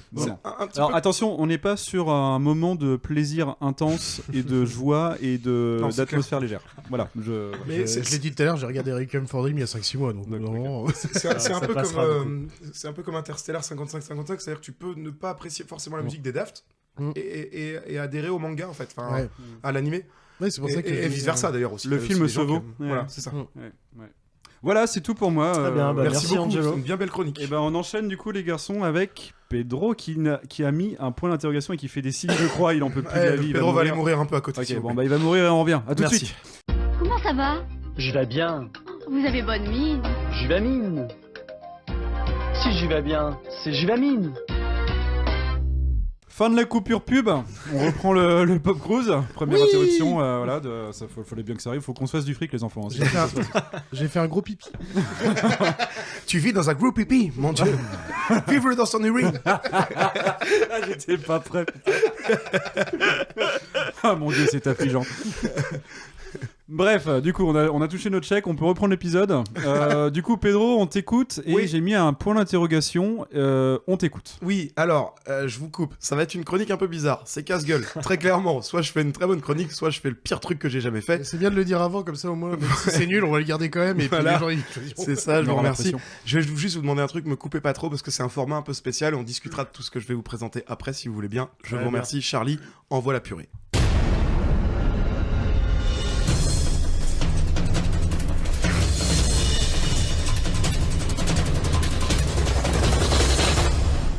Bonsoir. Argent sale, trafic, pute et combat de poney, la drogue est un fléau qui touche des nourrissons jusqu'aux centenaires dans toutes les strates de nos sociétés. Depuis quelques années, la pop culture et plus précisément les séries bon marché font la part belle à ces sujets criminels, entraînant avec légèreté des mères éplorées, des enfants déshumanisés et des bons pères de famille vers de profonds abysses. Et ce, dès les premières minutes d'œuvres passées sous le radar de la censure d'État. Je suis Bernard de la Vitre Arrière et vous regardez N'enquête inclusive. Ce soir, notre premier sujet porte sur l'indécent succès du show télévisé de Netflix, Narcos. Vous vous en doutez, une telle série ne pouvait venir que d'un pays décadent d'outre-Atlantique. Créée par Chris Brancato, Carlo Bernard et Doug Miro, réalisée par le Brésilien José Padilla, elle a paru sur nos écrans le 28 août 2015. Il s'agit d'un drame policier biographique retraçant le parcours du baron de la drogue et réfé du cartel des Medellín, Pablo Escobar, campé par l'acteur brésilien lui aussi, Wagner Moura. On y découvre également la vie et le travail des valeureux agents de la DIA, Javier Peña et Steve Murphy, campé par Pedro Pascal, également connu pour son rôle dans l'opéra de l'espace mandalourien, et Boyd Holbrook. Certes, cet honteux docu-fiction, émaillé d'images d'archives plébiscitées dans le monde entier, nommé à de nombreuses reprises aux Golden Globes, aux Satellite Awards, à la cérémonie de la Writers Guild of America, aux Imagen Awards, aux British Academy Television Awards, entre autres, qui fait peu d'erreurs historiques, rafle des notes remarquables sur IMDb ou Rotten Tomatoes, encensé en France par Le Parisien ou encore chez les bobos de Télérama, est visuellement réussi. Oui, la musique pop y est marquante. Oui, les acteurs jouent très bien leur rôle. Wagner est ultra charismatique. Mais on y parle de drogue. Nous ne saurions donc vous inciter à regarder ce chef-d'œuvre du petit écran qui, plus que faire la part belle à Pablo Escobar, relate la naissance du trafic de cocaïne international dans les années 80 jusqu'au démantèlement du cartel de Cali dans les années 90. Le tout en 3 saisons de 10 épisodes d'environ 1 heure et encore disponible sur Netflix. On écoute tout de suite un extrait de l'interview que nous avons pu réaliser grâce à nos équipes de choc sur le terrain, Thierry Germinot, Hélène Tintouin et Gérard Fuchs. Bonjour, pouvez-vous vous présenter à nos camarades auditeurs, s'il vous plaît?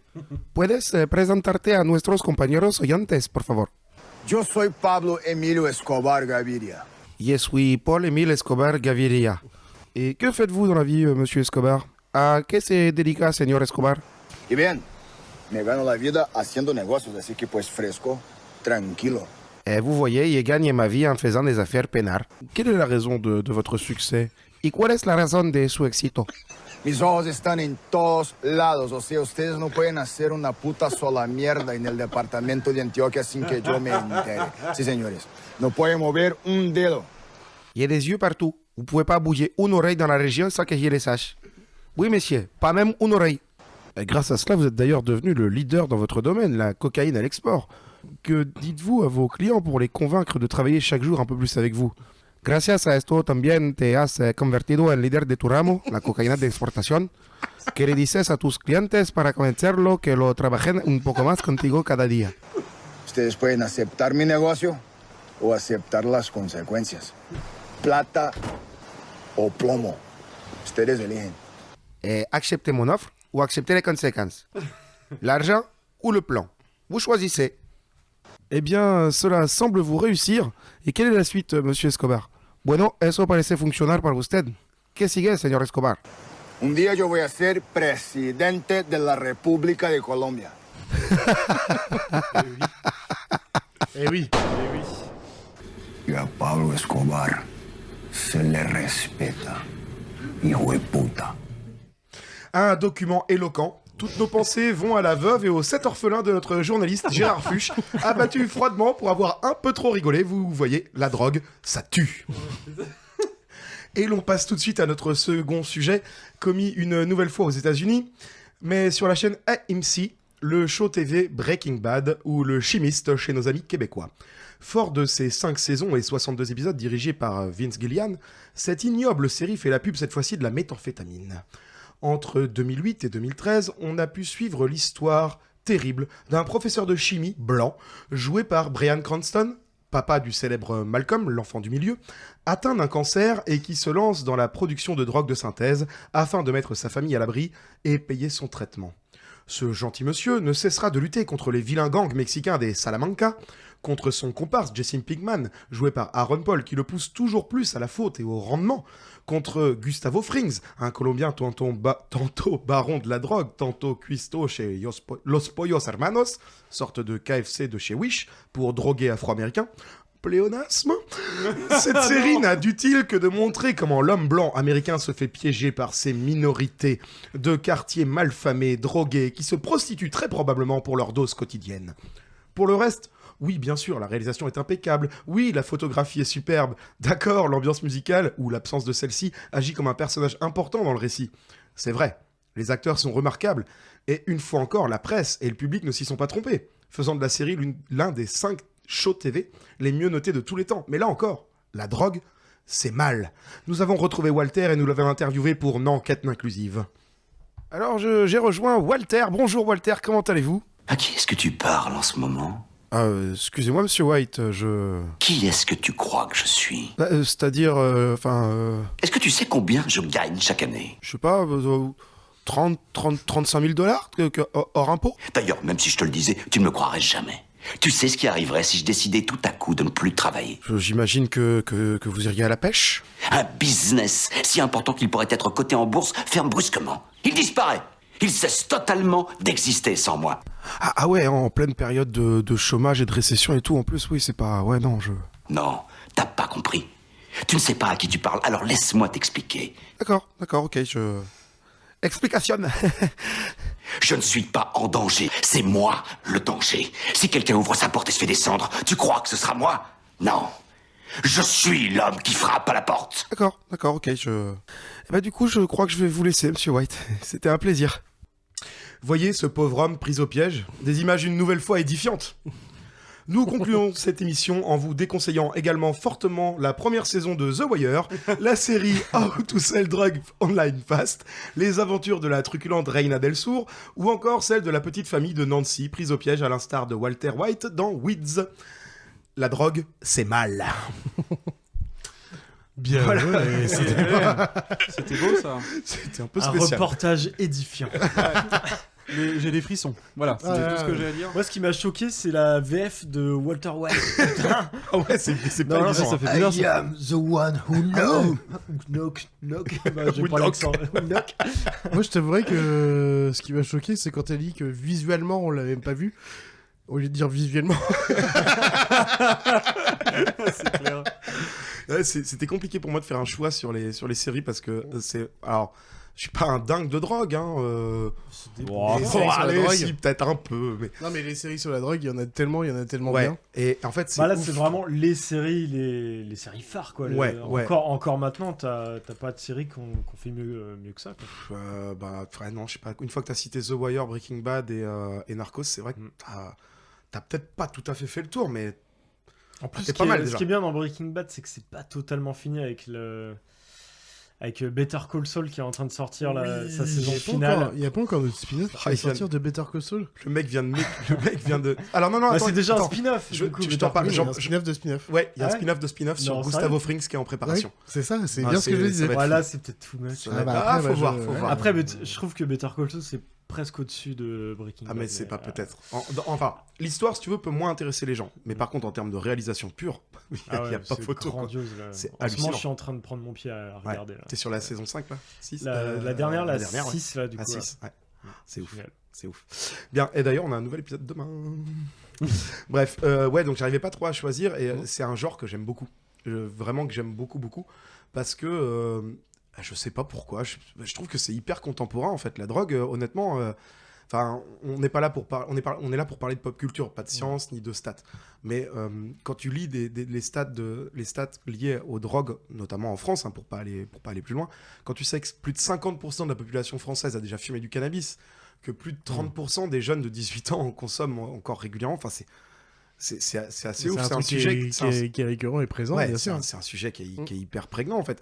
Et la pop culture a réussi à s'emparer de ça, et de façon à chaque fois hyper décalée. Quand on parle par exemple de How to Sell Drugs Fast Online, c'est une série allemande où là c'est l'histoire d'un gamin qui prend même pas de drogue en fait lui-même, hein, jusqu'à piger qu'il pouvait en acheter sur le darknet et la redistribuer via le darknet encore une fois en se faisant une marge de profit. On a Narcos où là clairement on a un côté historique. Dans la série, je le dis un petit peu dans mon documentaire, ils utilisent des images d'archives. Ça a été monté de façon très intelligente. Il y a très peu d'erreurs historiques. Il y en a quelques-unes qui ont été relevées, mais qui sont mineures, vraiment archi mineures. Et puis, on a une kyrielle de personnages qui est hyper intéressante à dépeindre à l'écran, en fait. Ça. Tous ces gens-là sont des fous. Il y a une docu, alors j'en ai pas parlé, mais il y a un docu-fiction sur Netflix en ce moment. Je sais plus exactement comment ça s'appelle. Ouais, je l'ai pas. Qui explique comment 4-5 mecs archi lambda sont devenus les barons de la drogue de Miami dans les années 80. Oui. C'est vraiment incroyable. En France, on a peu de séries qui parlent vraiment purement de drogue, mais on en a une petite très sympa qui est sortie sur OCS il y a quelques années qui s'appelle Hollywood. Qui est hyper rigolote. Si vous avez l'occasion de la voir un jour, elle est sur OCS. J'ai jamais vu, mais Family Business, c'est ce qui passe. Ouais, alors après, c'est dans du fun plutôt. Mais exactement. Effectivement, j'y ai pas pensé. Il y a Family Business qui se laisse regarder, c'est sympathique. Gérard Darmon, Jonathan Cohen, voilà, c'est rigolo. Bon, clairement, on est aux antipodes du truc sérieux sur la drogue. Hein. Ils sont là pour faire marrer les gens, quoi. On est dans le good vibes de Weeds, quoi, en fait. Oui, un peu, mais ce que je veux dire, c'est que si tu veux, tu n'apprends strictement rien. Ah oui, non, sur pas sur l'apprentissage. Voilà. Tu n'apprends rien. À part si tu n'y connais rien, tu fais ça ressemble à ça. Ah, d'accord. Ouais, voilà. Et encore vaguement, parce que c'est même pas présent beaucoup à l'image. Mais je l'ai pas vu. Hein. C'est pas désagréable. Ça se laisse regarder quand t'as vraiment rien d'autre à regarder, par contre. Parce que c'est pas. Non, franchement, il est en train d'enterrer le truc puisqu'il le promeut. Non, moi je l'ai vu, j'ai tu passé de bons moments. Voilà, c'est pas là une série grandiose, mais. Je crois que le truc qui me fait le plus marrer, c'est l'utilisation d'Enrico Macias, en fait.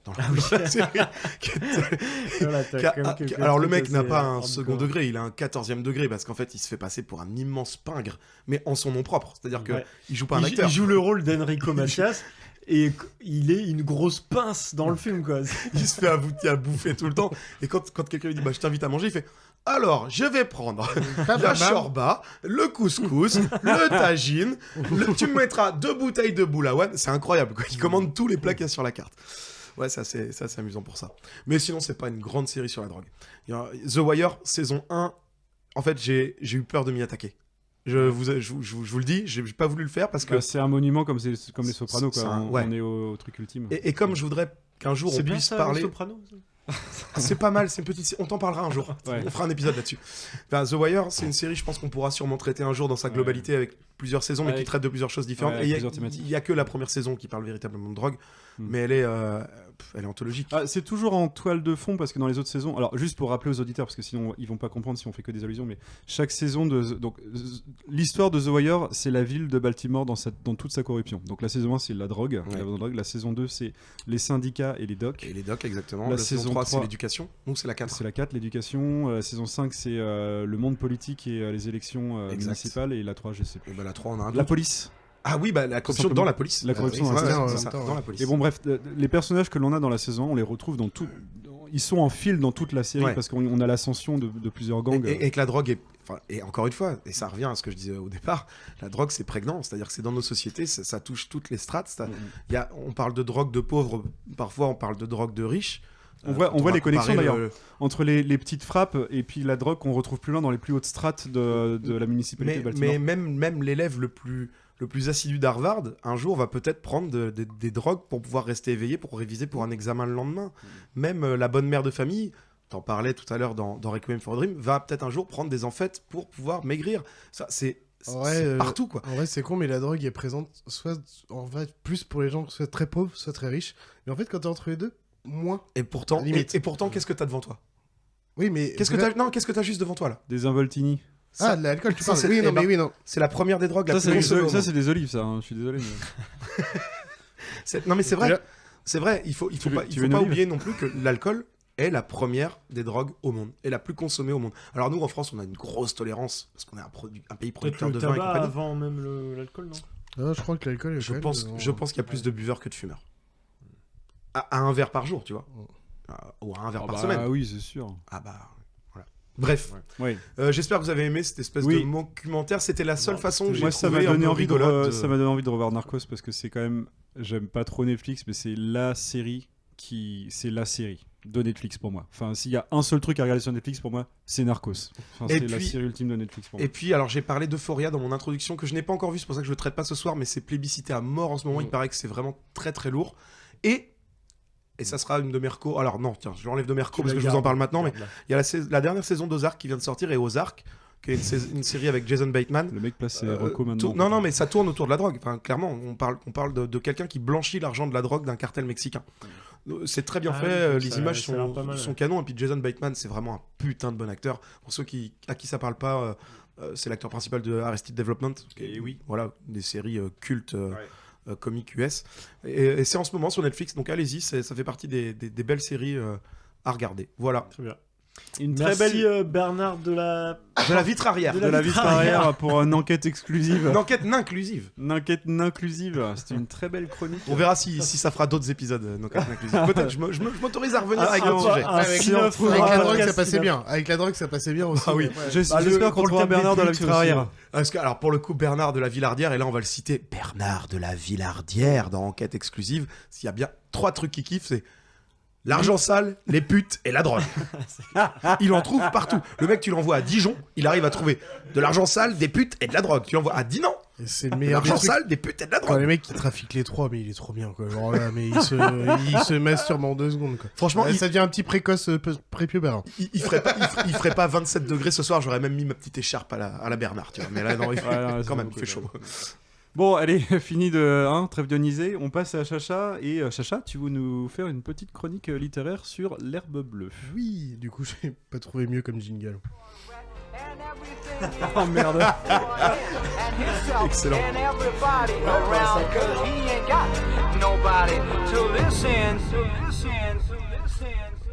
I'm blue, dabba-dee, dabba-da, dabba-dee, dabba-da, dabba-dee, dabba-da, dabba-dee, dabba-da, la boum. Et un an après, ils ont fait le morceau Girls in Red.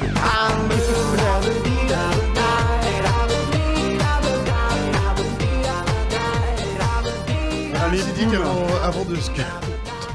Vu de quoi je vais parler, je me suis dit un petit...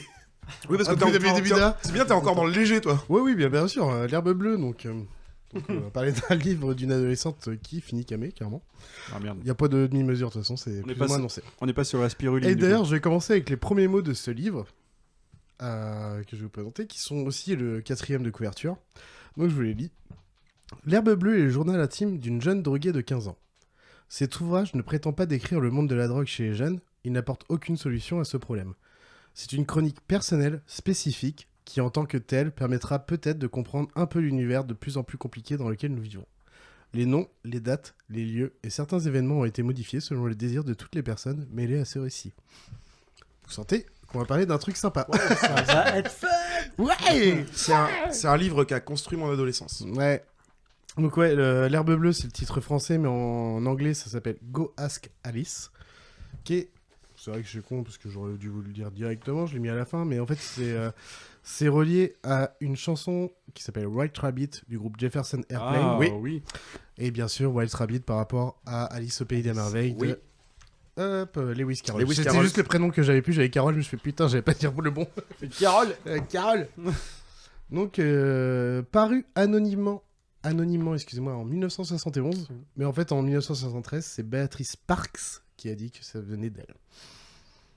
Donc comme j'ai dit, c'est un journal intime, donc c'est vraiment tourné, on voit vraiment les jours, les mois, en fait petit à petit, et c'est cette adolescente qui nous parle petit à petit, donc on est quand même dans la peau d'une adolescente, c'est-à-dire qu'elle est un peu mal dans sa peau, il y a une solitude dans la société, il y a le côté des cas déménage, du coup changement de lycée, elle a 15 ans, donc collège, lycée, je sais plus trop où on en est.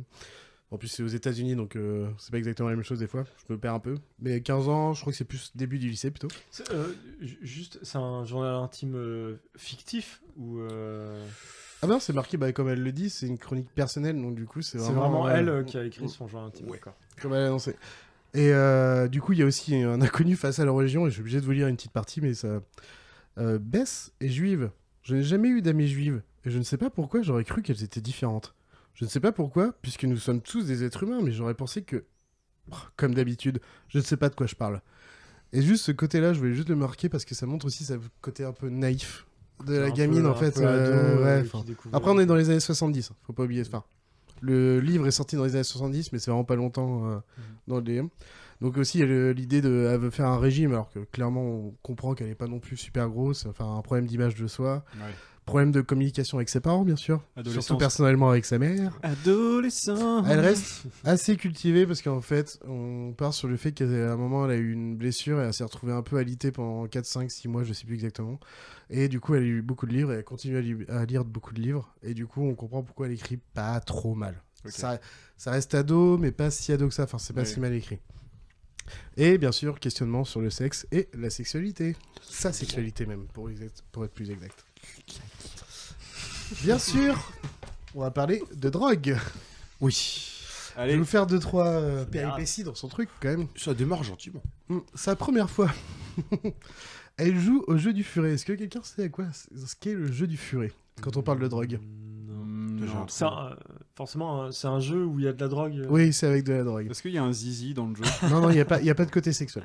C'est un truc à base de soufflette, un truc comme ça, non? Ah non. Non, furet. Oh, faut péter de la fumée sur le nez du... Non, dans En fait, c'est un quiz. Est-ce qu'on a un point? Vous avez, j'avais pas prévu de vous faire cette question, mais ça passait bien. Pas mal. Du coup, dans ce cas-là, ils sont 14. Oh merde. Et ils ont ramené 10 verres sur 14 qui contient du LSD. Ah oui. Sauf que elle ne sait pas qu'il y a du LSD dans... Elle le prend sans le savoir. Je me rappelais pas que ça démarrait si vite. Ah oui, mais on est vraiment sur... c'est un truc de 220 pages. Et là, on est sur la 10e page, un truc comme ça. Enfin, on est vraiment... C'est très rapide. Mais dans le bain direct. Et du coup, pour elle, quand même, ça a été une superbe expérience. Pour elle, elle a envie d'expérimenter l'herbe, voir d'autres choses. Mais elle sait qu'elle veut pas finir camée. On arrive sur la 2e expérience. Elle a envie d'en reprendre, bien sûr, parce qu'on a bien compris qu'elle avait kiffé. Elle teste les torpilles. Alors, j'ai eu beau chercher, je ne sais pas ce que c'est les torpilles. Parce que le problème, c'est que j'ai cherché torpilles, drogue, et c'est qu'il y a 5 ou 6 ans, il y a eu des mecs qui vendaient de la drogue et qui ont fait passer les trucs par des torpilles de sous-marins. Et du coup, à cause de cette info-là, impossible de savoir ce que c'est les torpilles. Désolé, je peux pas vous aider. Oh la vache.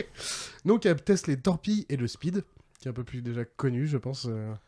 Donc elle a direct sentiment de bien-être, liberté, abandon de soi, vivre dans un monde plus beau et tout machin. Et mal au ventre aussi, tout est beau, avec le speed, mais bon. Actuellement, tout est beau. 3e expérience.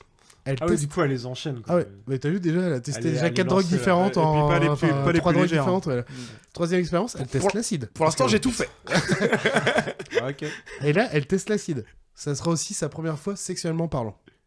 L'acide? Quoi? Non, sous acide. 3e expérience de drogue, elle teste l'acide. Mais par contre, ça sera aussi sa première sexuelle. Là, du coup, elle ressort dégoûtée d'elle-même, questionnement sur son lien avec son partenaire, bien sûr. Et est-elle enceinte ou pas? Elle ne sait pas et tout machin. Suite à ça, elle va beaucoup se questionner, peur de vivre, peur de mourir. C'est bizarre parce qu'en fait, elle pense dans les deux sens. Le suicide et tout, ça va dans tous les sens. Ça reste une ado, faut toujours le penser, faut pas... J'ai l'impression d'être trop submergé par... Faut se rappeler qu'elle a 15 ans, quoi. Ce qui va la faire tomber dans les somnifères et les tranquillisants. Pour changer. Ouais. pour mieux dormir. Mais pour contrecarrer en journée, parce que pour éviter d'être complètement KO, elle va se mettre dans les Benny et les Dexies, qui sont tous les deux des stimulants excitants. Okay. Donc la journée, elle prend des stimulants et le soir, elle prend des tranquillisants. T'es pas loin des en fait. Je crois que tu avais parlé de Ben Jerry's. Ah non, c'est les Benny. Rien à voir. Exactement, les Benny, c'est des comprimés de benzédrine. Non, c'est moi qui prends du Ben Jerry's. C'est ma drogue. Et là, j'ai envie de vous dire, après avoir pris tout ça, je fais enfin la weed. Putain. Ouais. Ah oui, parce qu'au final, avec tout ça, elle a toujours pas. Elle a jamais pris le weed encore. Donc là, par contre, dès qu'elle commence à prendre de la weed, elle va finir vite fait dans les petites affaires, à faire de la petite vente pour se faire un peu de thunes. Ah oui, du coup, il y a du trafic. Enfin là, on part plus un peu côté trafic. Elle est un peu la revendeuse du gros trafiquant, enfin, en tout cas du gros trafiquant du coin plutôt. Mais malgré tout, à la fin, il y a un petit déchirement amoureux à cause du gros. Et elle fugue avec sa pote à San Francisco en dénonçant son revendeur. Impeccable. Puis c'est vrai que c'est la bonne ville quand tu veux fuir la drogue. Ouais. Allons à San Francisco. À San Francisco, il s'en passera plein, mais en tout cas, par la suite, il y aura de l'héroïne, des copilotes, qui est un type d'amphétamine, il y aura plein de trucs. Et ça, c'est l'amorce de plusieurs cycles. Okay. Ça, c'est vraiment la base. Ouais. Et justement, j'ai envie de vous dire, en fait, j'ai vraiment remarqué qu'il y avait vraiment des cycles qui sont... Enfin, au fond, tu les vois peut-être pas, mais ils sont assez simples. Mais au début, elle a un mood un peu plus bas, elle est dans sa famille, elle est non droguée, on va dire. Et du coup, elle va pas bien, elle commence à prendre de la drogue. Là, pouf, c'est que du bonheur, donc ça monte, ouais, t'es contente. Du coup, elle se dit c'est la solution pour aller mieux, quoi. Tout va bien, mais en même temps, tout va bien et tout machin. Et là, en fait, à chaque fois, c'est le down. Et là, c'est vraiment, faut imaginer la courbe qui descend vraiment le plus bas possible. Et bah, ça va vraiment aller très loin, attrapé par la police, se faire violer, vendre son corps. Enfin, on va sur des trucs très violents. Oh, c'est léger, ça encore. Ouais. Et là, à un moment, c'est arrêt de la drogue, donc retour vers la famille. Donc, premier effet, c'est ressenti de l'amour, donc l'amour de la famille, donc ça remonte et tout machin, parce que la famille est toujours présente pour elle. Et ça, c'est vraiment important, vraiment dans les trucs. Donc, une envie d'avoir une nouvelle vie et tout machin, mais il y a toujours quelque chose qui va faire descendre. Et du coup, on retombe au mood le plus bas, et après, on reprend le même cycle. On est retourné au mood, on est dans la famille non droguée, pas bien, donc on reteste la drogue, on reteste, ça dépend à quel moment, et on retombe dedans et on fait paf, on fait des allers-retours comme ça. En fait, à chaque fois, elle se dit que la drogue va l'aider. C'est que des fois, en fait, ça se dit peut-être une autre drogue. Ça se réfléchit pas. Ça se réfléchit pas parce qu'en fait, même elle te dit non, plus jamais à chaque fois et tout machin. Et en fait, c'est juste par X raison, il y a un truc qui va pas bien. Elle tombe sur une soirée, il y a de la drogue, elle en reprend, et là, direct, boum, elle reprend. Ce jour-là, peut-être, elle a repris juste un petit joint. Mais le lendemain, elle fait ah putain et tout. Et le lendemain, c'est pouf, c'est reparti. Elle est pas dans la recherche de la drogue, elle a eu des occasions qui lui tombent dessus. Et, en fait, ouais, clairement, elle a plus de limite et de barrière, donc quand ça lui tombe dessus. Je vais dire, c'est vrai que dans l'idée, en fait, c'est qu'elle, par contre, elle traîne qu'avec des riches. Que ça soit. Sa famille est quand même plutôt riche, elle traîne qu'avec des riches. Tu vois, en fait, quand même, les gamins à 15 ans, ils ont du LSD, du machin, c'est des trucs qui coûtent cher, c'est pas de la weed, quoi. Enfin, c'est pas pareil, quoi. Les mecs, ils sont déjà sur des grosses drogues dures à 15 ans, et tu fais non, mais de toute façon, faut avoir un peu de thunes quand même, parce que c'est pas avec les 20 balles qu'on te donnait à l'époque, j'en sais rien, que tu peux acheter du LSD. Donc, moi, on me donnait des francs. Bah oui. C'était pas les coûts de maintenant non plus sur certains produits. Par exemple, le LSD dans les années 70, c'était quand même assez répandu et. Oui, mais. Il y a même des théories complotistes là-dessus, voilà, on va pas étayer, mais. C'était pas si dur que ça de s'en procurer non plus. Surtout que tu sais, c'est jamais vraiment dit comment ces gamins ramènent la drogue en fait. Mais vraiment, en fait, le truc c'est que mes cycles, là, je les explique. En fait, faut imaginer un diagramme, tu vois, ça monte en termes de cool, ça descend, et en fait, les cycles continuent, mais par contre, les fréquences sont beaucoup plus fortes. Ouais. Et les montées sont plus fortes. Les montées sont plus fortes, sont super cool, mais les descentes sont beaucoup plus violentes. Ouais. C'est-à-dire qu'au début, c'est juste, comme je l'ai dit, elle était avec son mec qui vendait de la drogue. Elle le voit juste en fait que elle arrive dans la baraque et le mec, il est en train de ken une autre meuf. Tu fais bon, c'est pas ouf, mais c'est pas très grave. Et par contre, après, on arrive à se faire violer, on arrive à vendre son corps et tout machin. Dans les vrais downs, à finir SDF pendant quelques jours. Enfin, on va sur des trucs beaucoup plus violents, quoi, après. Derrière. La belle vie. Ça a peut-être un tout petit peu inspiré Aronofsky, tout ça. Et il faut savoir que ce livre, en fait, du coup, je suis en plein milieu, mais en fait, il y avait son premier cahier de journal intime et son deuxième cahier. Et son deuxième cahier, c'est vraiment le moment où elle décide vraiment d'arrêter. Donc, la rédemption. Par contre, à côté, elle se fait persécuter, bully, mais vraiment violent. Ouais.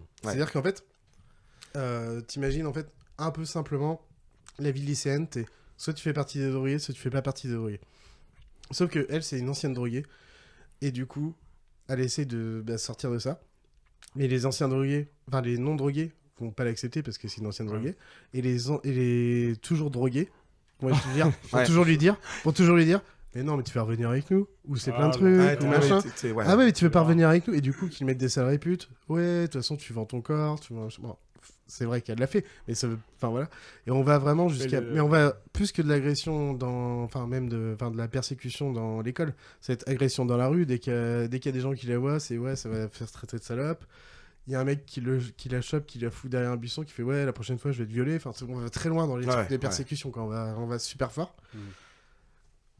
Malgré tout. Donc c'est l'idée de comment s'en sortir de ce monde alors que t'as été drogué. Tu fais, putain, t'as été drogué, tu veux t'en sortir, mais rien ne t'aide pour... Il y a que sa famille qui est avec elle. Et sa aussi... famille est au courant de tout ça? Oui, elle est... non, elle est pas au courant de la persécution à ce moment-là. Ouais. Mais elle est au courant de tout, parce qu'elle s'est fait choper par la police, puis elle a fait des fugues. Alors, elle a fait plein de fugues, elle est revenue, enfin... Il y a eu plein de trucs. La famille est vraiment très... Enfin, pas compréhensive, si, elle est compréhensive, mais elle est vraiment présente quand même pour la fille, quoi. Elle est vraiment là. Elle écoute, quoi. Ouais, elle est vraiment là. Et en plus, derrière aussi, elle rencontre quand même un mec... faut savoir que son père travaille dans une académie. Enfin, dans une académie. Ça veut rien dire.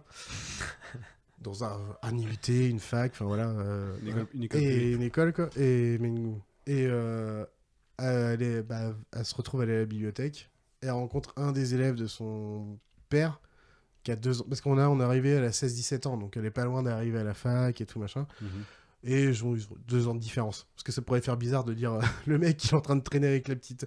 Et du coup, il y a des vraies discussions et elle rencontre un mec réglo pour une fois. Parce que jusque-là, c'était un peu compliqué. C'est clair, c'est le moins qu'on puisse dire. Et bien sûr, il y a la psychanalyse et tout, machin, voilà.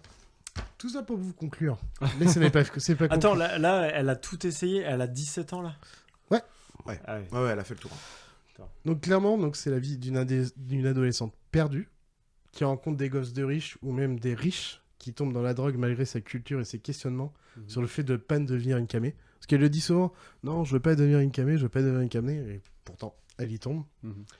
En vrai, en plus, tu te dis, mais c'est pas possible parce qu'elle a une famille qui est bien. Enfin, en fait, c'est juste du questionnement d'adolescente. Enfin, c'est un peu con, quoi. Enfin... Ouais, mais pourtant, pour le coup, là, c'est... Il n'y a pas de...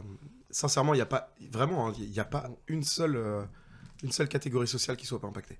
Oui, non, mais bien sûr. Et je pense que des gamins, en plus, de gens riches, qui... Alors, pour le coup, elles ont fait assez attention à elles, mais moi, pour l'avoir vécu chez des gens qui n'ont fait pas trop attention aux enfants et tout, et clairement, mais c'est une porte ouverte, quoi. Ah oui, non, mais c'est ça. Mais justement, c'est ça qui est bizarre, c'est que elle, sa famille... C'est elle qui a une impression de pas se comprendre avec sa mère, mais en fait...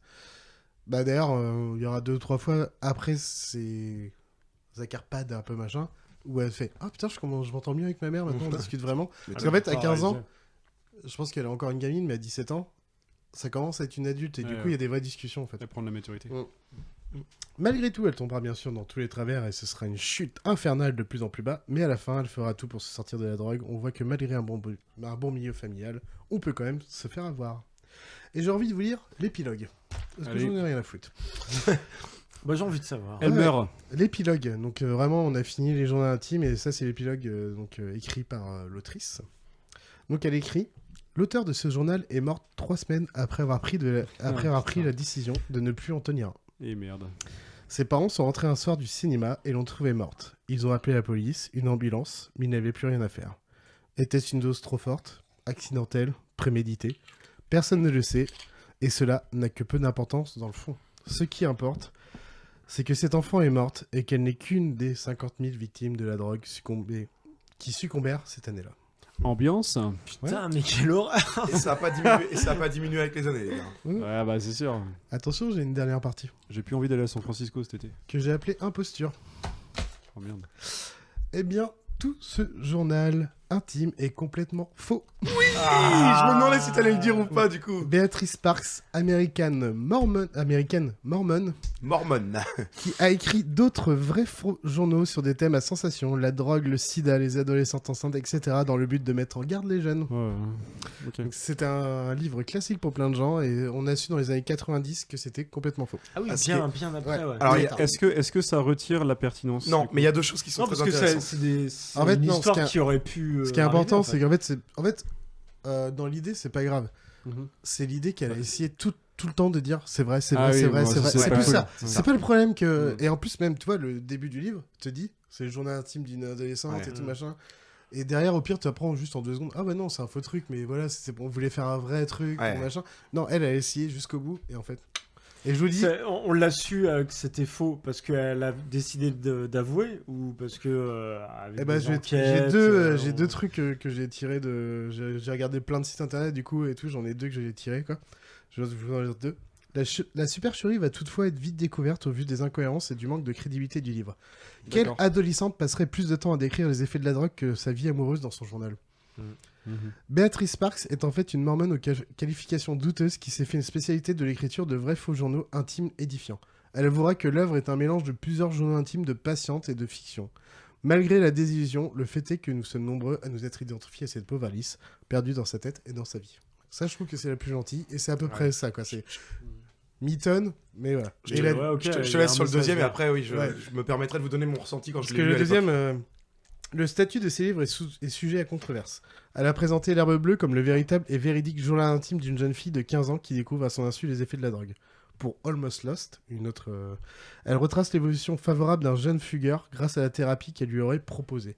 Ou encore pour Jazz Journal, elle présente les éléments de son récit comme étant directement inspirés du journal tenu par le jeune homme. Or, Béatrice Sparks a reconnu qu'elle était l'auteur de plusieurs de ces journaux intimes.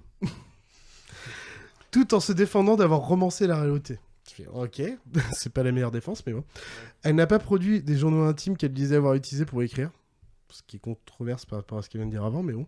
La famille du jeune homme évoquée dans Jazz Journal estime notamment que de nombreux ajouts sont des éléments de fiction inventés par l'auteur. Est-ce qu'elle changeait de nom à chaque œuvre ou du coup Non, elle le gardait. Ouais, c'est ça que. En fait, c'est pour ça que dans les années 90, genre limite, L'Herbe Bleue, c'est dans ses premiers. Ouais. Et après, il y en a eu un autre, après, il y en a eu un autre et tout machin, et tu fais. Oui, c'est bizarre et tout machin. Moi, clairement, L'Herbe Bleue, je l'ai découvert beaucoup trop jeune. Parce que, allez savoir pourquoi, c'était au CDI de mon collège. Donc, ça veut dire qu'au CDI de ton collège, tu peux. Des mormons Dès 11 ans, tu pouvais dès 11 ans lire ça. Et je pense que 11 ans, c'est un peu light encore. Mais bon, je n'ai pas dû le lire à 11, j'ai dû le lire à 12 ou 13. Bref, je l'ai lu plusieurs fois, entre mes 13 et mes 15 ans. Et puis, j'ai plus trop fait attention à ça. J'ai découvert d'autres livres, dont notamment Junk, qui est beaucoup mieux écrit, avec du recul. Et j'ai continué d'avancer. Et puis, un jour, je suis tombé sur une explication de texte qui racontait ce que tu viens de nous dire. J'ai relu le livre. Et là, je me suis rendu compte, avec mes années d'expérience, de recul et d'expérience de certaines aussi prises de drogue, parce que je m'en cache pas. Oui, pareil. Vous le savez, et puis voilà. Voilà. T'as un gros cabé. Non, j'ai des limites. Par exemple, tout ce qui s'injecte, tu vois, c'est même pas la peine de m'en parler. Mais voilà, il y a des trucs. Moi, ils poussent des champignons dans les champs à côté de chez moi. Forcément, j'ai essayé. Bon, voilà. Bref, moi aussi, Mexicains, ils vendus en Allemagne, en Hollande. C'est bizarre. Moi aussi, j'ai essayé les champignons avec de la crème et de l'ail. C'est ça. Bref, non, mais bon, j'ai essayé quelques trucs. Et du coup, j'ai relu le bouquin. Je me suis dit, mais à quel moment. Bah oui, forcément, j'avais 12 ou 13 ans. À quel moment quelqu'un d'un âge un petit peu supérieur, qui a un peu de vécu, peut croire à ça pour plusieurs raisons, ce que tu disais tout de suite, mais aussi autre chose. Dans la description des drogues, il n'y a pas de degré suffisamment de différence entre certaines drogues.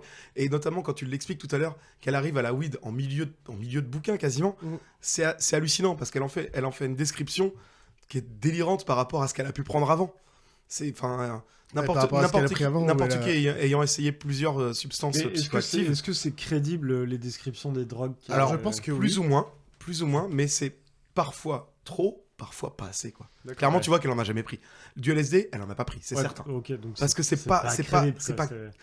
Si, parce que si tu veux, il y a quand même, elle se base sur des ressentis de patients qui sont encore malades.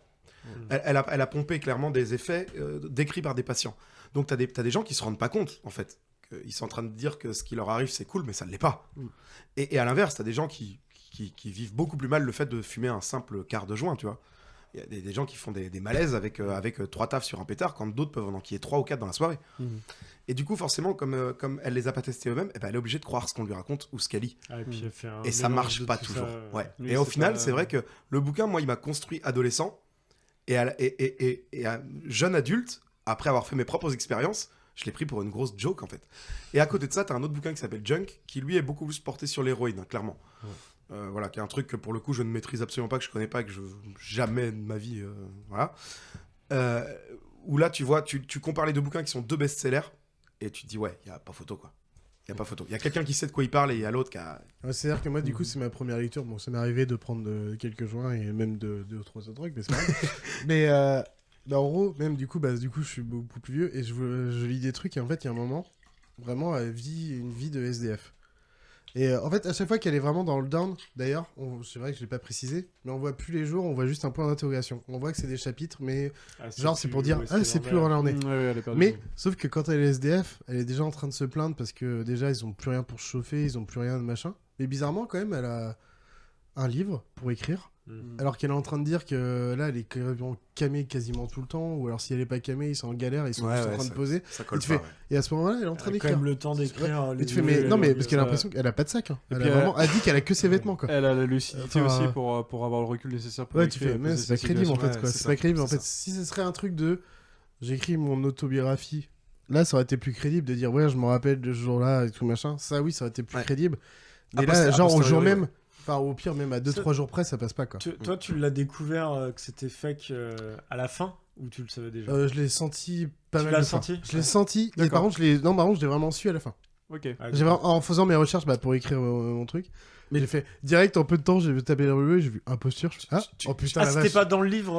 Non, c'est dans le livre. Le livre, tu finis le livre, tu crois que c'est vrai, quoi. Donc tu l'as ressenti dans ta lecture parce que aussi t'avais ces expériences. Voilà. Mais t'as aussi ces expériences. Et en fait, moi, ce livre-là, en fait, j'en ai entendu parler parce que à l'époque où j'avais 15-16 ans et tout, il y avait un pote qui l'avait lu, qui était un peu sur la weed à l'époque, et qui m'avait dit ouais, mais il est trop bien ce livre et tout. Au moins, on sait qu'il faut faire attention à ça, ça, ça. Enfin voilà. Et en même temps, ça ne reste pas un mauvais livre dans ce sens-là.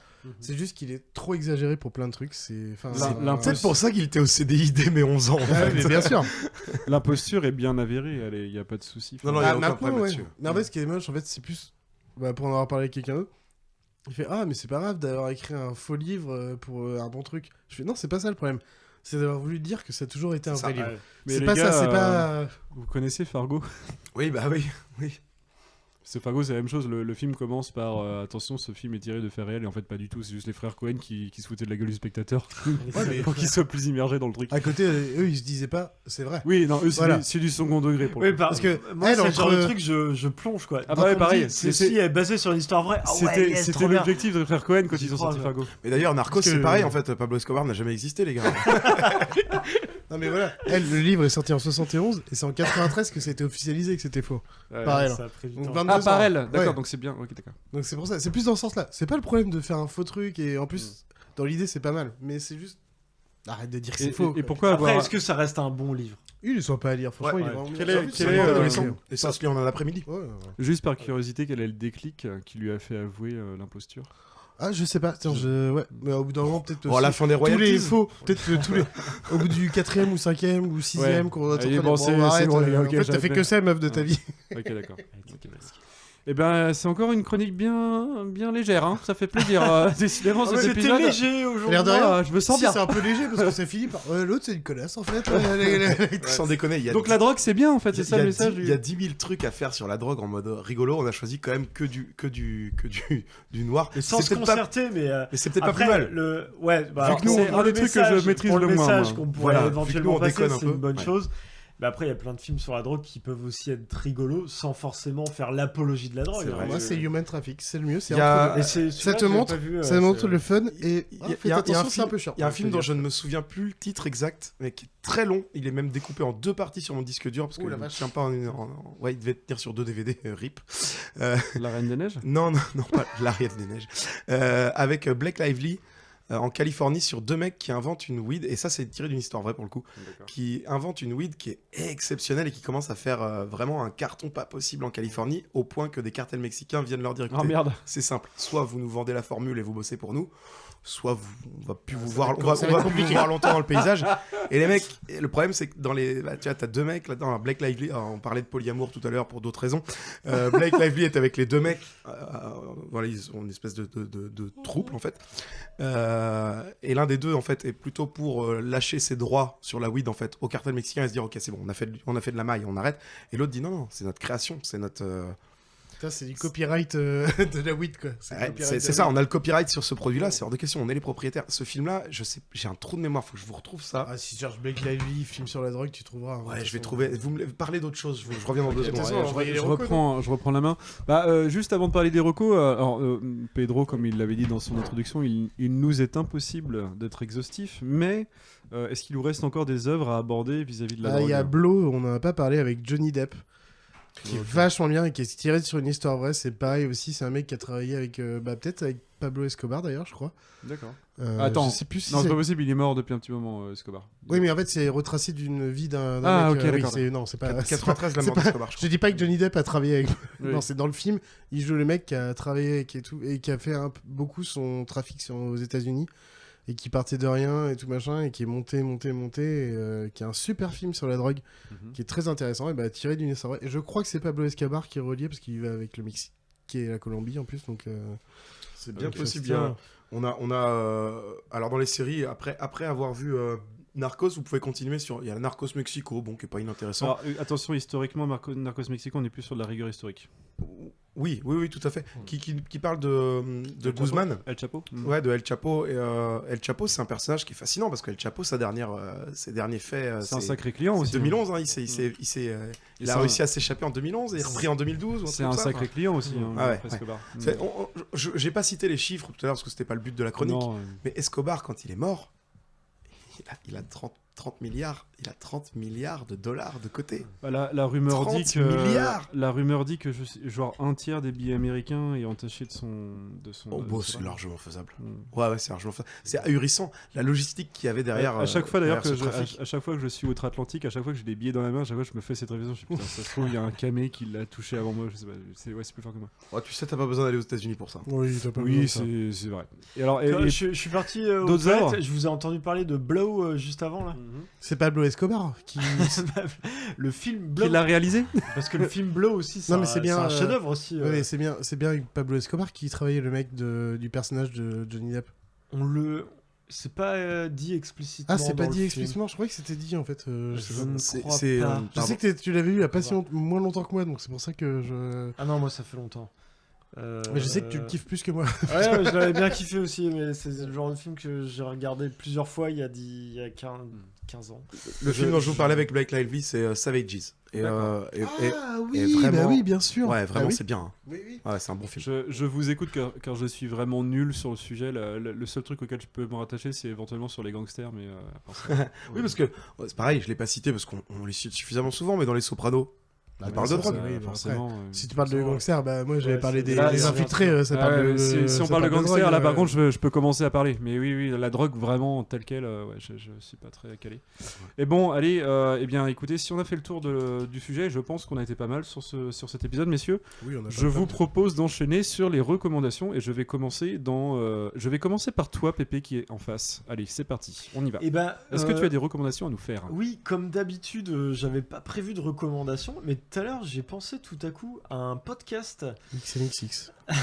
Pas du tout. Pornhub podcast. Il y a des lettres. Il y a des lettres aussi. C'est un podcast. Raconte-moi ta pépite. Super, j'en étais super. Foutez-lui la paix un peu, le pauvre. Un podcast qui était diffusé sur la radio Sun, la radio nantaise. Ça s'appelle ABC Drogue. Et c'est vachement bien. Ah oui. Ça reprend de A à Z toutes les drogues qui existent et sur un format très court, hein, c'est quelques minutes. Ça explique d'où ça vient, comment c'est fabriqué, quels sont les effets, pourquoi c'est pas bien, ou même pourquoi c'est bien. Ça, voilà, c'est sans jugement. Non, c'est juste expliquer les ça effets. Va de A à Z. Il y a la caféine aussi. Ça a commencé par l'amphétamine, par exemple. Je sais pas s'il y a mieux avant. Je ne connais pas en tout ce qui peut être addictif et qui modifie la chimie du cerveau ou les comportements humains est une drogue. C'est même l'alcool. Ah bah non, l'alcool, oui, avant. Mais je comprends. Est-ce que les bons becs, c'est une drogue? J'étais tombé dessus en écoutant à la radio. J'ai pas écouté dans l'ordre. Mais ouais, t'as vraiment tout, je te disais. Est-ce que ça finit par la zizine ou pas? La zizine, je t'écoute plus bas que ta bite. Oh merde, c'est bon, bon avec moi. Si tu crois que t'es. Donc un très bon podcast qui est terminé. Ils ont fait le tour, ils ont fait tout l'alphabet, mais à retrouver sur le site de Sun ou. Ok, et c'est en combien d'épisodes? Pardon, j'ai lâché si tu as dit. Oh, je sais pas, il y en a beaucoup. Ah oui, d'accord. Toutes les drogues, il a fait toutes les drogues. Donc il y en a pour A à Z. Ça a duré un moment, il a fait le tour. C'est cool en vrai. Eh ben, c'est une Ouais, bonne. Et tu en as écouté combien, toi, juste par. Moi, je tombais dessus à la radio et je fais ah putain, c'est cool. Et après, j'en avais écouté quelques-uns. D'accord. Rapidement, j'ai pas fait tout le tour encore. Suffisamment pour nous le recommander. Chacha, on passe à toi. Bah moi, en ce moment, je suis en train de regarder Glee. Je viens de commencer non, Glee. putain. Et bah les gars, vous avez déjà regardé ou pas? Oui. Bah non. Sérieux? Nope. Bah non. Bah en vrai, c'est drôle. Alors moi, j'ai regardé sans regarder, c'est juste mes colocs quand j'habitais au Canada il y a fort longtemps qui regardaient ça et c'est pas possible. Oh si, c'est drôle. Ah, c'est drôle, c'est quoi? C'est une comédie musicale? J'ai regardé tellement de trucs de merde que je peux pas me permettre de vanner. En fait, tu mets un peu de comédie musicale et t'as du Glee. Voilà. J'ai dû tomber sur un ou deux épisodes, mais c'est un peu comme Ugly Betty, c'est-à-dire qu'en fait, c'est des trucs que je peux absolument pas suivre. Quand je tombe dessus un quart d'heure, forcément, il y a 3 scènes marrantes, quoi, mais bah, c'est je peux drôle. pas suivre ça. Okay, c'est drôle, c'est vraiment très drôle. Mais, où tu rigoles genre. Ouais, tu changes 3 fois de slip pendant l'épisode. C'est trop nul. La prof de sport, mais pour me rappeler Community, mais elle est violente. Ah elle oui. dit que des trucs racistes. Alors elle est très drôle. La meuf aux cheveux très courts, gris là. Il y a des scènes, mais franchement, mais c'est n'importe quoi. Elle est drôle, c'est vrai. C'est juste qu'il y a une dose. En fait, c'est du Community version musicale avec une dose de côté ado parce qu'on est sur Glee, quoi. Mais franchement, ça passe bien, les gars. Ouais. C'est pas mal. Et c'est le truc avec Zac Efron là. Non, ça c'est High School Musical. Je confonds tout. Okay. Mais on n'est pas très. Bon, et c'est un peu plus potage, Glee. High School Musical, c'est vraiment pur ado. C'est Disney. C'est Disney déjà. Clairement, sur Glee, Glee, c'est Fox. on insulte des trucs raciaux. Enfin, ça y va à fond. Ah Hein. oui, ça pas de... Les petites communautés, ils en prennent pour leur grade à chaque moment. Bon, et ben, j'étais surpris par cette recommandation et nous l'acceptons. Allez, je vous le dis. C'est parce qu'avec ma meuf, elle est méga fan. Ah, voilà. Donc, du coup, non, mais j'adore quand même. Influencé. Et du coup, on a fait un deal. Je lui montre Kaamelott. T'as gagné. C'est bon, t'as gagné. Du coup, c'est le deal. Ok, c'est le deal. Mais en même temps, j'aime bien Glee quand même. Alors, du coup, toi, t'as adhéré à Glee. Est-ce qu'elle a adhéré à Kaamelott? Oui, c'est bon. Ah, c'est bien ça. Moi j'ai déjà un pied dedans, elle a déjà kiffé le film, donc la série, je pense que c'est réglé. Elle a kiffé le film. Ah ouais, ah bah si elle a kiffé le film, normalement la série, ça va lui faire bizarre, parce que c'est énorme. Oui. Allez, on passe à toi, Pedro. Moi, je vais vous recommander de suivre la saison de F1 en cours, qui est géniale. C'est à ce point-là. Oh là là. Ah ouais. Parce que cette année, qui m'envoie technique. Toutes les cartes sont rebattues. Verstappen a eu des problèmes de moteur sur le début de la saison, ce qui fait qu'il est pas dans les premiers pilotes au classement. Il y a des cartes en Formule 1, je crois. Non, Verstappen, c'est Red Bull moteur Honda. Ferrari revient avec des voitures plus performantes alors que ça fait 10 ans qu'ils ont disparu. Mercedes se pète un peu la gueule, mais Mercedes a quand même des titres à défendre. Il y a Lewis Hamilton qui a 7 ou 8 championnats qui a besoin de... Franchement, cette saison va être folle, donc regardez ça tant qu'il est encore temps, parce que je pense que Verstappen dans pas longtemps va mettre tout le monde d'accord et ça sera beaucoup moins drôle. Et sinon, hier soir, j'ai vu Sans un bruit 2. Il est bien. J'ai préféré le premier. Le premier est bien, le deuxième est médiocre. On m'a parlé plusieurs fois du premier, mais je ne l'ai jamais vu. Ah, c'est dommage, parce que le premier, pour le coup, il vaut le coup d'œil. Eh ben, je vais vous dire... De John Krasinski qui joue Jim dans The Office. C'est pas mauvais, hein. C'est pas mauvais, mais j'ai encore une fois un film qui ne me fait absolument pas peur. Pedro, ça fait pas peur. Ça fait pas peur, c'est que Requiem for a Dream qui fait peur. Non. regarde Midsommar. Par contre, il y a un petit talent de réalisation. Et puis bon, je l'ai déjà dit dans l'épisode, mais je vous le redis. C'est pas son premier film. Better Call Saul et Ozark, les saisons 6 et 6, je crois. 6 et 5 peut-être, viennent d'arriver. Et donc, il faut regarder ça parce que c'est des bonnes séries, les gars. Juste pour remettre sur Sans un bruit, en vrai, il vaut mieux regarder le premier parce que je trouve qu'il est beaucoup mieux fait. Totalement. Mais parce que c'est vraiment juste la famille, les 4, enfin les 5. En fait, même la bande-annonce, tu vois, la bande-annonce, niquer les 2 premières minutes parce que c'est les 2 premières minutes. C'est simple. En fait, l'idée, c'est qu'il y a des monstres qui sont arrivés, enfin des extraterrestres qui sont arrivés sur la Terre. Et en fait, ils sont vraiment très forts en termes d'ouïe. Et tu fais le moindre bruit, ils te viennent t'éclater ta race. Et en fait, tu les vois, la bande-annonce. Je parle de la bande-annonce, qui est aussi les 2 premières minutes du film. Tu les vois, ils sont une famille, les 2 parents et les 3 gamins. Et t'as le dernier gamin qui est un peu plus tard, qui traîne un peu, 5-10 mètres derrière. Il a son jouet, et d'un seul coup, il l'allume. Et là, t'entends ting, ting, ting, ting. Enfin, c'est le jouet, quoi. Et là, d'un seul coup, t'as les parents qui se retournent. T'as fait un mini ralenti, tu fais... Et là, d'un seul coup, tu vois le gamin. Ça, c'est la bande-annonce. Et c'est ce qui t'annonce de quoi parle le film. Sachant que la mère est enceinte. Oui. C'est ça, dans le premier. Dans le premier, c'est ça. Dans le premier, oui. Ça la tient avec le 2 d'ailleurs. Le premier pose l'environnement, on est vraiment sur le cadre d'une famille. Là où le 2, on introduit beaucoup de nouveaux personnages, on essaie un peu d'épuiser le concept. Après, dans le deuxième, il y a Cillian Murphy qui joue. Alors, c'est ce que j'allais dire. Je vous cache pas que ce qui m'a vendu le film, c'est qu'en fait, j'ai regardé le Grand Prix de Miami hier soir, qui était vraiment exceptionnel. C'est Pedro. Bah non, mais écoute, il y a une vraie logique dans ce que je vais raconter. Okay, derrière, il y a une émission sur la F1, bref, je regarde, et puis démarre le film. J'étais sorti fumer une clope, normalement j'aurais dû couper mon ordinateur, ma télé, bref. Et puis je reviens de ma clope, c'est le film a démarré. Et franchement, je vois sans un bruit d'eux. Oui, bon, on m'a souvent rabâché les oreilles du premier qui faisait très peur à quelqu'un que je connaissais bien, bref. Non, mais attends, je vais au bout. Je dis bon. Ah putain, c'est Cillian Murphy. Et moi, Cillian Murphy, vraiment, j'adore. J'adore pas que pour Peaky Blinders, j'adore aussi pour Le Vent se lève, pour Batman, voilà, en gros tout ce qu'il a fait. Et je dis, ça vaut le coup quand même de rester un peu devant, et c'est suffisamment bien fait pour que tu passes un moment vraiment sympa. Oui, c'est sûr. Mais j'ai pas eu peur, voilà. Ah non, il fait pas peur, ça. Bah non, c'est Midsommar qui fait peur.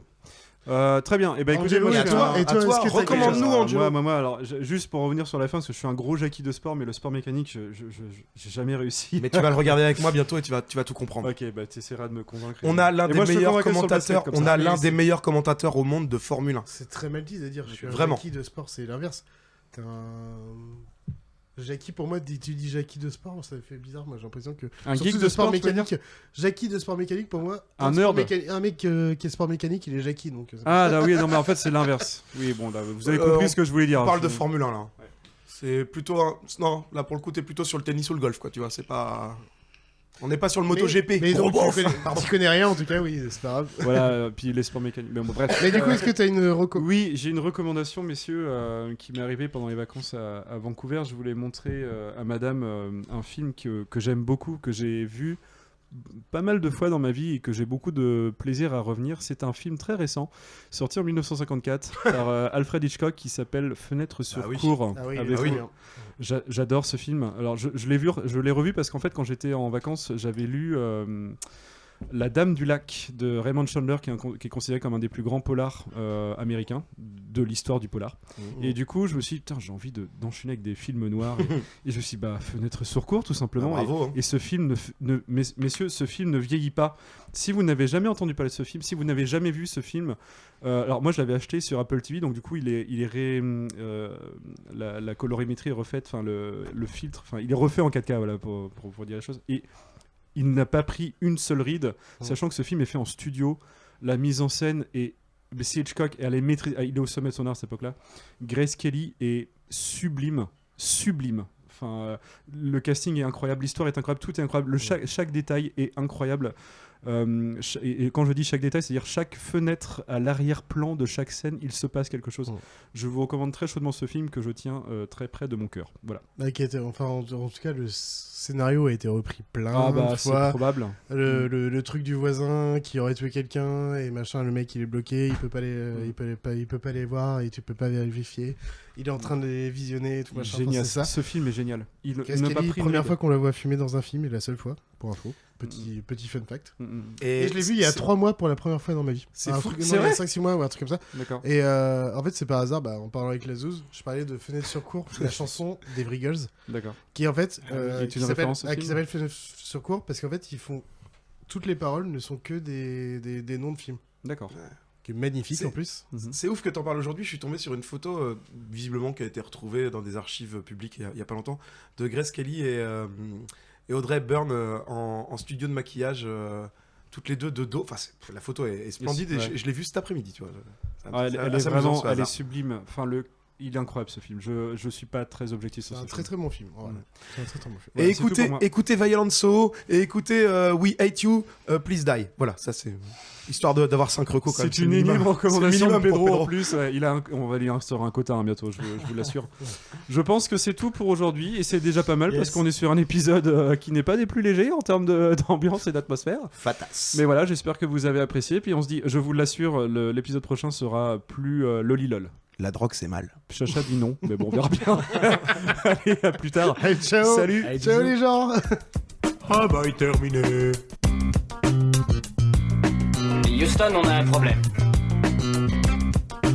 J'adore respirer l'odeur du napalm le matin. Pour savoir s'il va y avoir du vent, il faut mettre son doigt dans le cul du coq.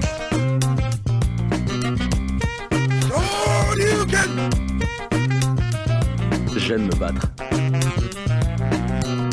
Joli coup, mon cher Michel Boucheta. J'ai vu un homme s'enfuir.